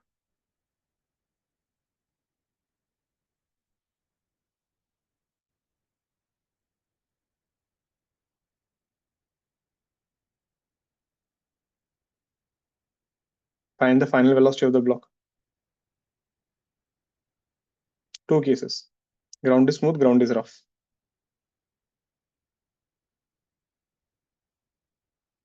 The second question is an advanced one. First was fine. Second is the main question. Give it a try.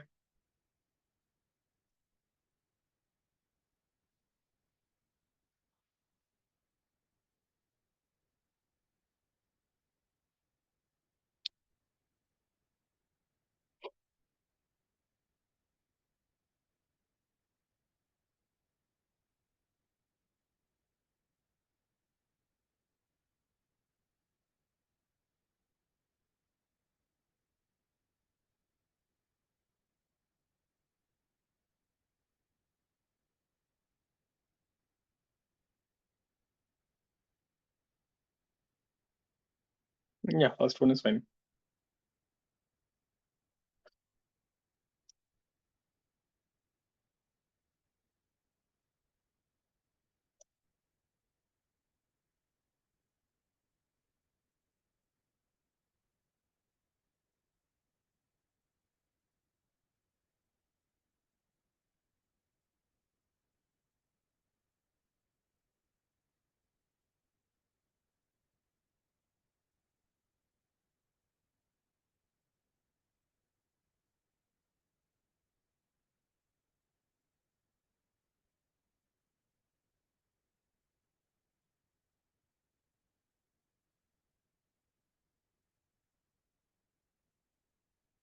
नहीं होना, I forgot a cos theta component.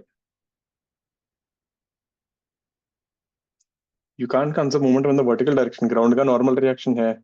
That's an external force.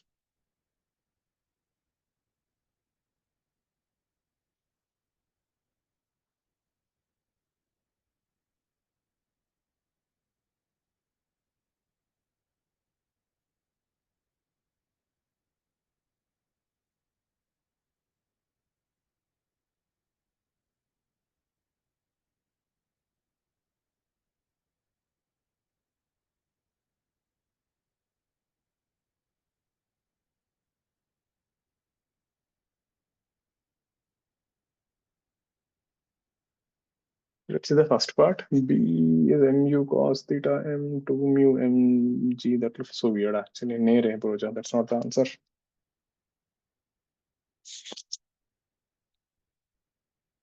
Second part, right? If you see, this is an exceptional problem. It doesn't follow our algo actually. It kind of does, but it doesn't follow the exact thing that we do. So if you look at the first part here, look at this. So just after collision, this is a diagram. The bullet is stuck inside the block, and you're saying it is not flying up, it is not losing contact, so there is only horizontal velocity Vx. The block is not flying up, so Vy is 0. So if you look at this velocity here, u, this will be u cos theta, and this will be u sin theta. And don't forget, there is a normal reaction, so horizontal momentum is conserved. You can't conserve anything in the vertical direction, because in the vertical direction, the ground ka normal reaction is impulsive.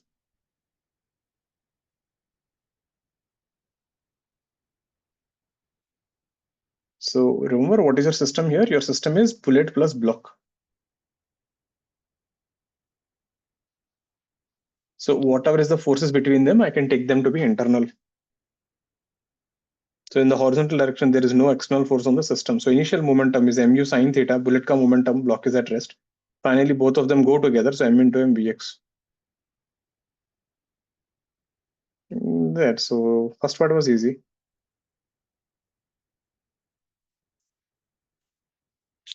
Clear, everyone?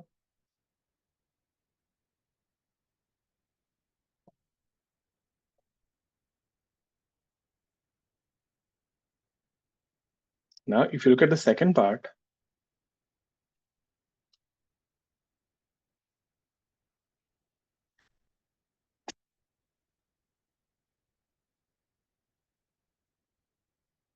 so we have the block here. So the bullet is coming here. So this is u sin theta. This is u cos theta, and this is mass m.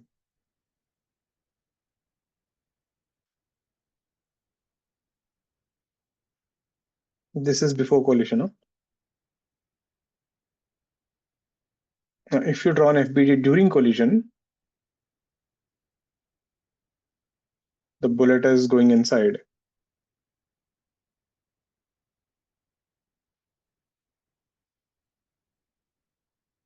Now we have a normal reaction here. We also have friction during the process. Both are impulsive. And finally, after collision, the bullet completely got stuck inside. And this whole setup is going with Vx, and vertical velocity is 0 because it is mentioned the block doesn't lose contact. Again, my system is bullet plus block. Now, if you look at the scenario here, first thing, there is a friction on the ground horizontal. You can't conserve linear momentum.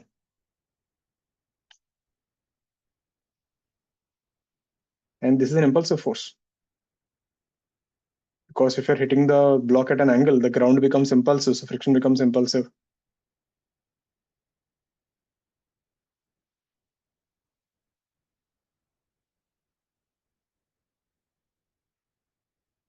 In horizontal direction. Therefore, momentum is not conserved.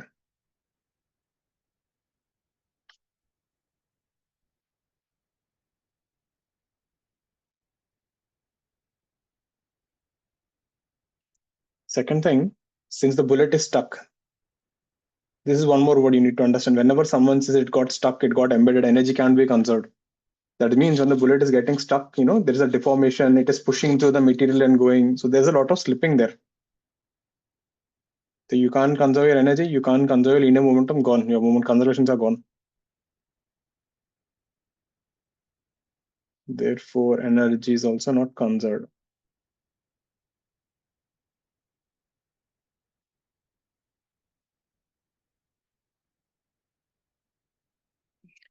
So how do we approach this? So we use impulses. So if you write the equation in the vertical direction, let me write in the next page. So in the vertical direction, the only force acting is an mg. I'm ignoring because it is a non-impulsive force. So in the vertical direction, force is n into dt, force into time is change in momentum in the vertical direction. we ignore mg since n is much greater than mg. mg is non-impulsive. It's too small.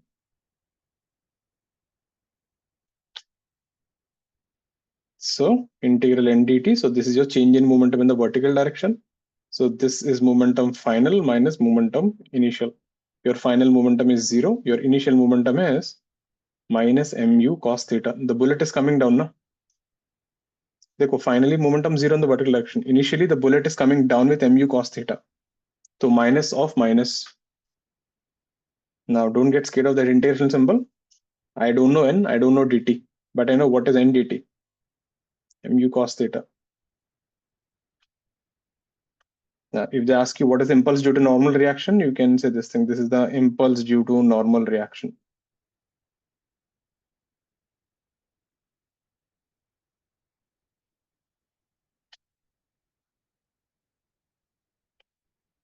Now, if you write the momentum impulse in the horizontal direction, the force acting is minus friction dt. Because friction is acting backward, I should write minus f dt. Force into time is change in momentum. Which direction? Horizontal direction. This will be mv final, which is m plus mvx. That is your final in the momentum in the horizontal direction. Initially, block is not moving, only bullet is moving, minus mu sine theta. So we get f dt minus n will go that side. You get mu sine theta minus m plus m vx. How do we do this? Now, if we assume f is max,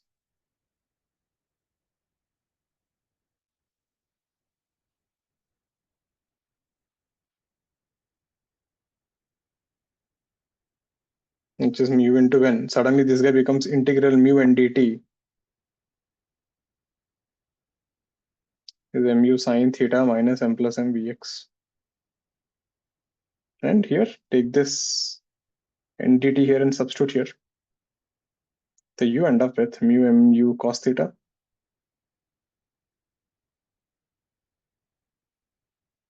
is mu sine theta minus m plus m vx. Therefore, your vx will be mu sine theta minus mu cos theta by m plus m. This is your final horizontal velocity. So kind of we used, Newton's second law of form, which is force into time is change in momentum. So this is not a direct FBD, or this is not a direct conservation. This is like your third method, you can say. Little rare, but they do come. These are proper advanced level problems. You encounter something like this again in rotation. Have a look at this. Question still not over. There is a problem with this answer. Let's see what is this, but try to understand what I did here. So during the collision, there are two main forces, which is normal on the ground and friction backward. I'm not taking force between the bullet and the block because that is internal. That cancels out anyway. So the vertical force should give you the change in vertical momentum. So n dt should give you change in vertical momentum. Finally, the system is not going up 0, and vertically initially is mu cos theta. Horizontally friction is acting, that is change in horizontal momentum.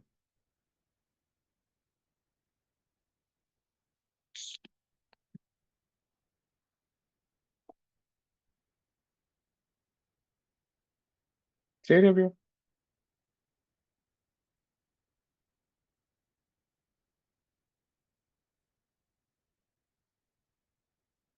So what is the catch with this? If the bullet were horizontal, then momentum is concerned. Friction will be non-impulsive. Life was easy. You can conserve the momentum just before and just after, because friction becomes non-impulsive. Yeah. Is this clear, everyone? Now the problem with this answer is, look at this. You got Vx. So mu sine theta minus mu cos theta by m plus m. Now, what if Vx is negative? This answer is valid if Vx is positive. Now, just try to understand the meaning of it. If you got Vx negative, what does it mean? You take the gun, you shoot the bullet like this, and the block is coming back. Does it even make sense? Getting it? So Vx is greater than 0, meaning sine theta. So that means we did a mistake somewhere. If you got Vx greater than 0, you're good, fine. So this mu should be less than equal to tan theta, angle of repose. So this answer is valid as long as mu is less than tan theta. Now, after solving, let's say you got Vx negative.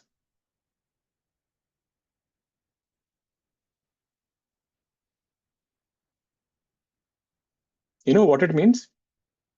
This means friction has never reached maximum value. Friction is not a maximum. That is, forces during collision are not sufficient to move the block.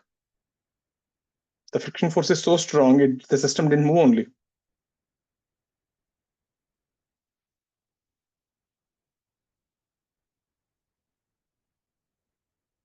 You're getting the mistake what we did?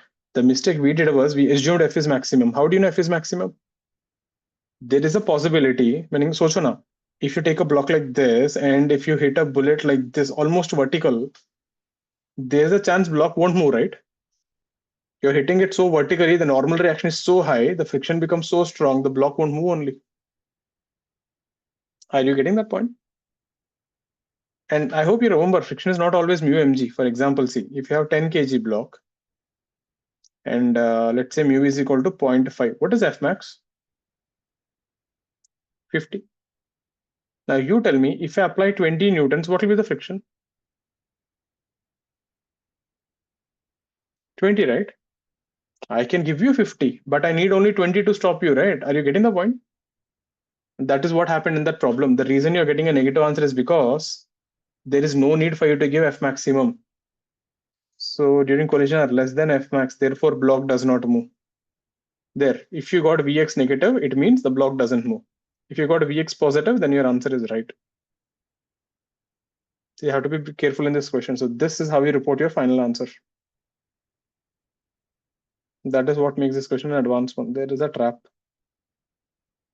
Sine theta by m plus m. So this answer is valid as long as mu is less than tan theta, angle of repose. Answer is 0 if mu is greater than equal to tan theta. That would be your final answer. If the coefficient of friction is greater than tan theta, the block will not move on, it will be just stuck there. Should definitely try this question again on your own. It's a pretty good one. Impulse-based question. We will encounter this again in oblique collisions. That will be, I think, handling it in the next class mostly.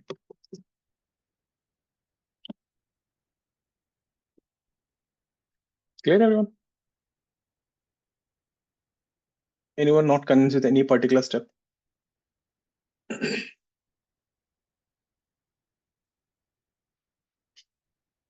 Clear, na? Ojas, Pratik, Arya, Ansh? Clear with this? Aryaman, Ishana, Niharika? Clear? Daksha? Ahana? For this? Great. The next one. Head-on collision. Now we are entering slowly into the collisions. So what is a head-on collision? So in head-on collision, if the velocities of the bodies are along the common normal,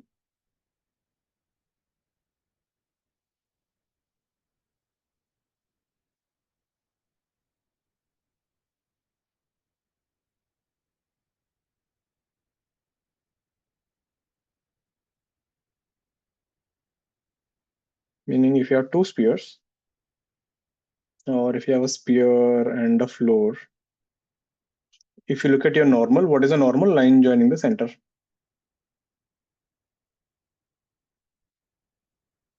This is a normal. So during the collision, if the velocities are like this, v1 and v2, this is called a head-on collision. If the velocity is along the normal, it is called an head-on collision. Straightforward definition. If the velocity is along the normal, it is an head-on collision. The second type is oblique collision.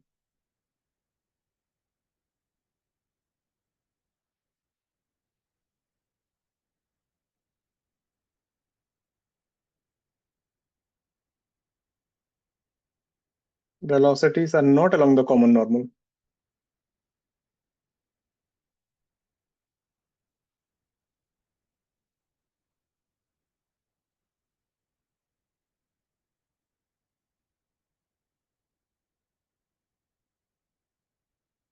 So how does that look?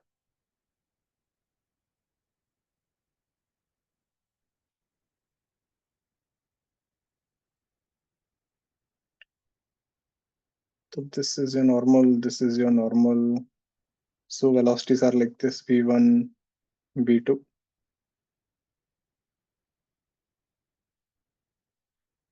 So the velocity is like this, it's at an angle. So these are oblique collisions. Now, the examples of this thing is, I'm pretty sure you must have seen this multiple times. When you play caroms, we say na, sure coin. So if you have a striker here, so when this thing hits along the normal, so we say na, sure coin. So that sure coin is actually head-on collision. Same thing. Let's say if you hit this at little to the side, see, this is not along the common normal. So this thing goes off like this. This is goes off like this. This is the cut shot. Cut shots are oblique collision.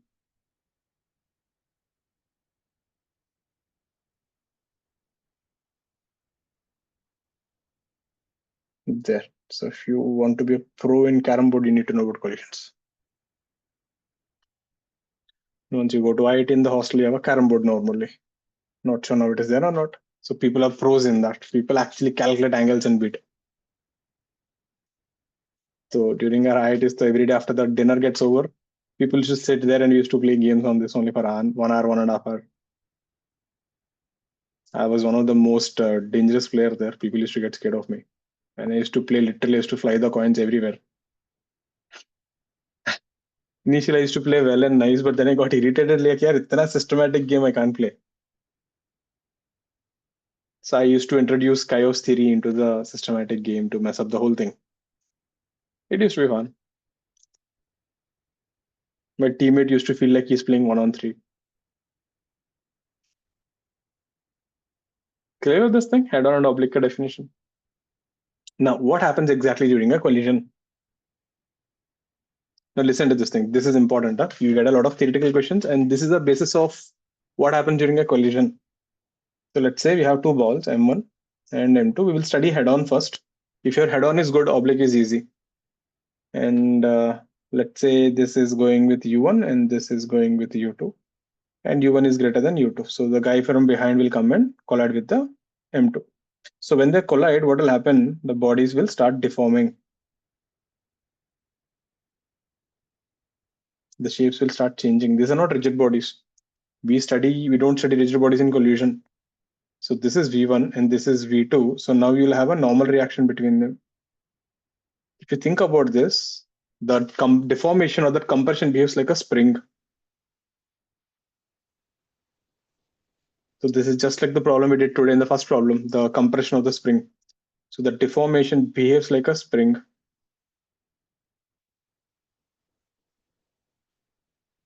Force is not linear, it behaves like that. And if you observe here, V1 is greater than V2, suddenly your speed can't decrease. V1 is decreasing and V2 is increasing. Now, since V1 is greater than V2, this will not stop here. They will continue to push through each other and the body will get maximum deformation. The deformation increases more. At this point, the speeds become equal. V1 becomes equal to V2. At this point, you have maximum deformation.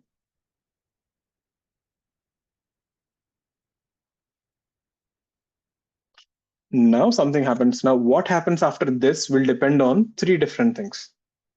So before going that, we will define something here. We define something called a plastic body.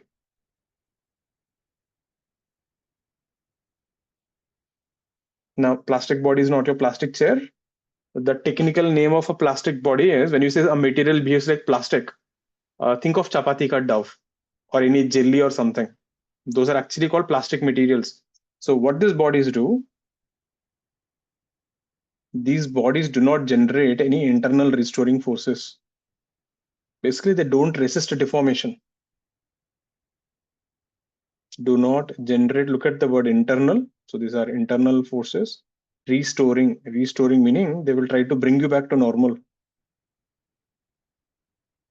Restoring forces, that is, when you apply a force, it will deform.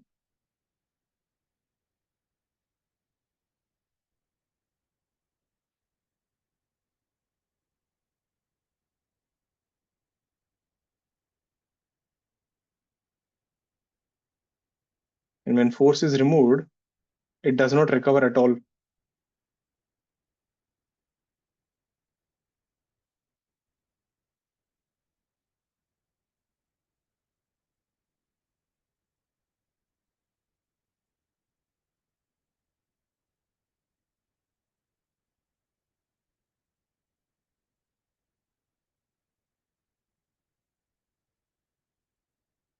So meaning if I take a body here,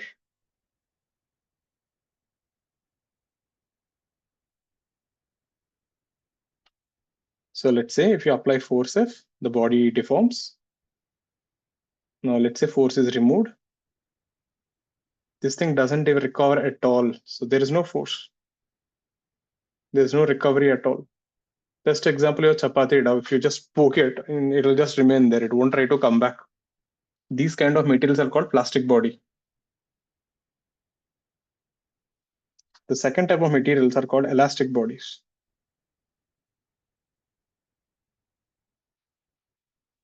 So in an elastic body, these bodies deform.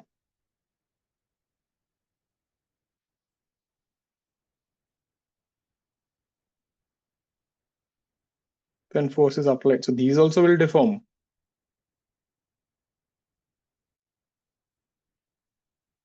But they recover completely when force is removed.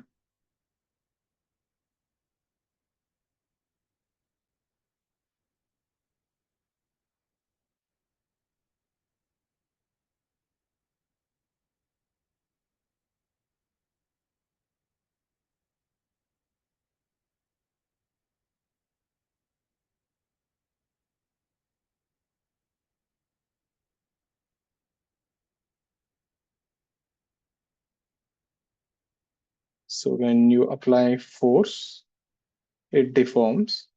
When F is removed, you get a complete recovery.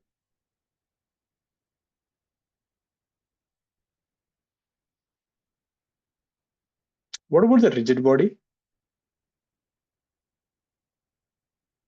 So till now, what we studied in rigid body, what happens? It won't even deform, right?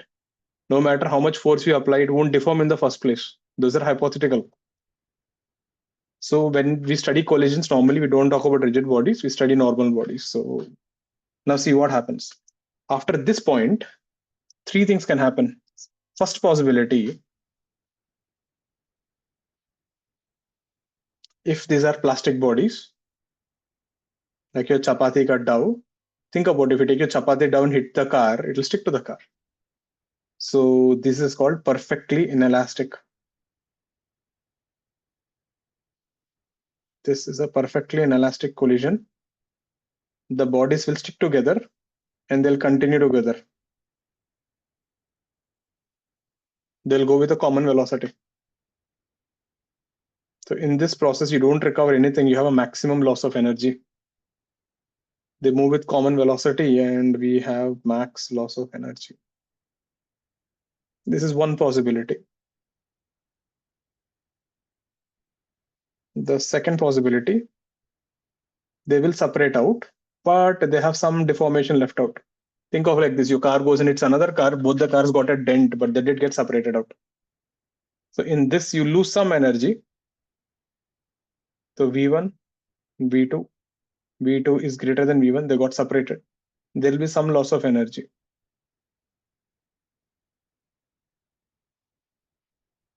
This is called partially elastic.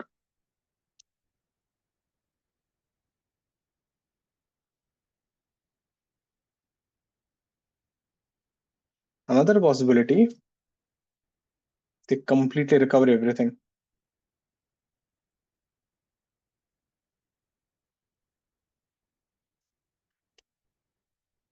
There is no deformation. These are elastic bodies.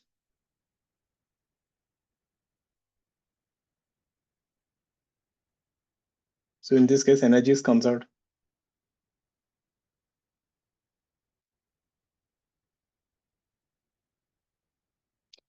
So no matter which collision happens, they will go state 1, state 2, state 3. Till here it is common. Whether it is elastic or inelastic, it doesn't matter. They have to go through the same state.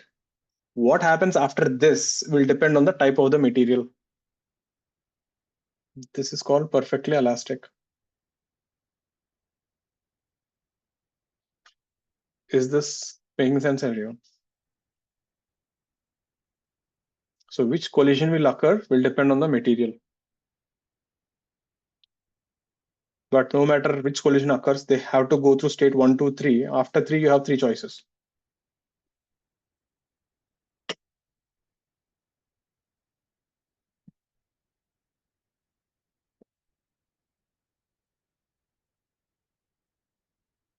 Rigid bodies are hypothetical. When they collide, they start emitting photons. We'll not get into that.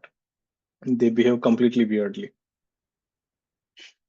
If they do exist, and if they collide, when they collide, they can't deform, so energy has to go somewhere. So that energy is used to excite electrons to higher orbits. And when the electrons re-excite, you get photons. Like, can't Don't worry Can't about they it. We'll just- study that later. oh, We will study something like that in modern physics. Chemistry, did you guys study emission spectrum? Absorption spectrum. So what is an emission spectrum? If you take a hydrogen gas and heat it, the hydrogen molecules collide with each other and they emit photons. Now, if they collide, why the hell should they emit photons? Because when they collide with each other, the energy lost goes for exciting the electrons to higher orbits. So those are actually kind of like rigid molecules kind of things. So that energy comes out as light. That's your absorption spectrum. So Chona, if you heat a gas, why should there be emitting light then? So it is that. So that is the thing, rigid body. So don't worry, rigid bodies, we don't have collisions and stuff. Clear with this plastic bodies and elastic bodies? So don't get confused. Plastic body means doesn't mean you're plastic. Elastic matlab not the rubber band. People have a very wrong misconception about these words. Elastic meaning these materials will recover completely. Plastic, they don't recover. That's what it simply means. Now, how to solve this kind of problems? Luckily, in collisions, we have only two main concepts there. One is your conservation of linear momentum.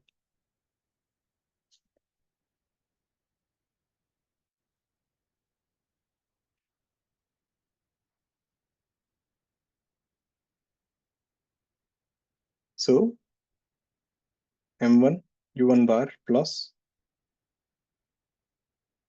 M2 U2 bar will be M1 B1 bar plus M2 V2 bar. Second thing, we define something called coefficient of restitution. E is the symbol.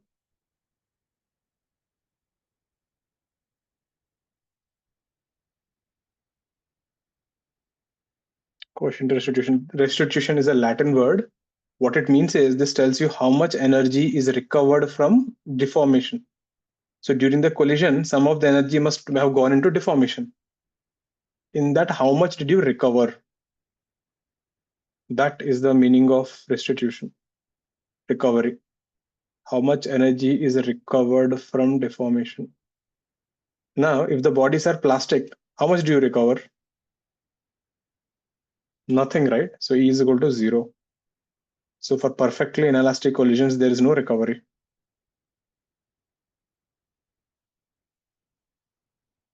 So E is equal to 1, complete recovery. That is for perfectly elastic. It's like a fraction of energy that is recovered. So E is equal to 1, you recover all the energy that went into the deformation. So if you think about what is E, think about that thing. E tells you how much energy are you recovering. So E ka value is between 0 to 1. So restitution E is given by V2 bar minus V1 bar by U1 bar minus U2 bar. This is a relative velocity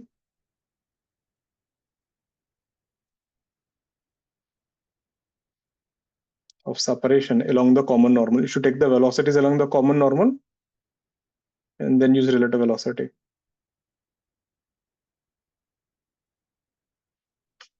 By relative velocity of approach along the common normal.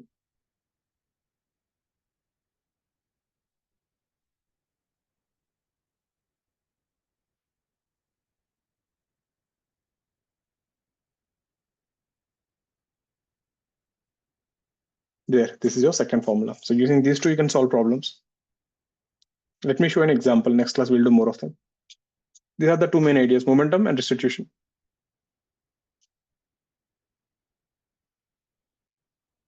This you can handle all head on. Once your head on is clear, oblique is straightforward. Let me show an example. Let's say we have a ball of mass m traveling with speed u. Let's say this is ball of mass m. This is also going with you, and let's say E is equal to half. Step 1, draw the final velocities. Always show your final diagram.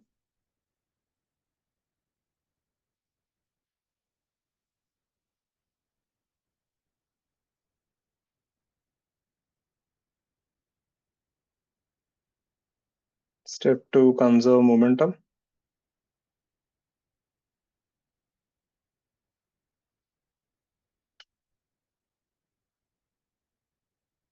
Step 3, use restitution. Use E bar is equal to V2 bar minus V1 bar by U1 bar minus U2 bar.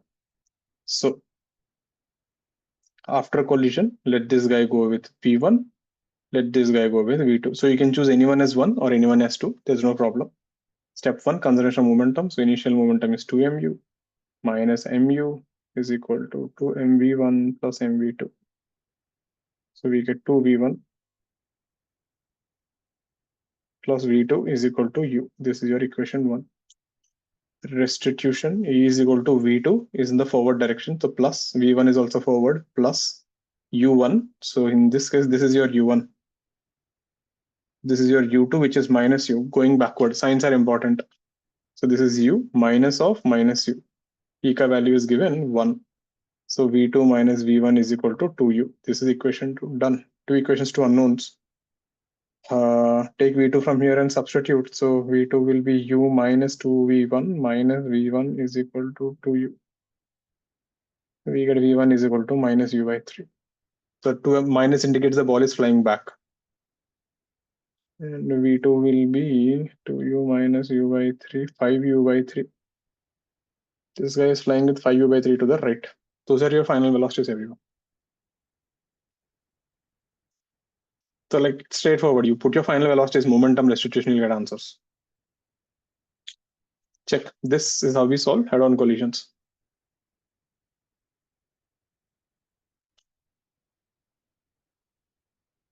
So have a look at this, go through this. So next class, when we catch up, we are going to do more problems on head-on, and then we do oblique collisions also. Mostly we should be able to wrap up with collisions in the next class, and then maybe next Tuesday we can do variable mass system and rocket propulsion. First half class mein ho jana chahiye, and then we'll start off with rotation conduction, time permits.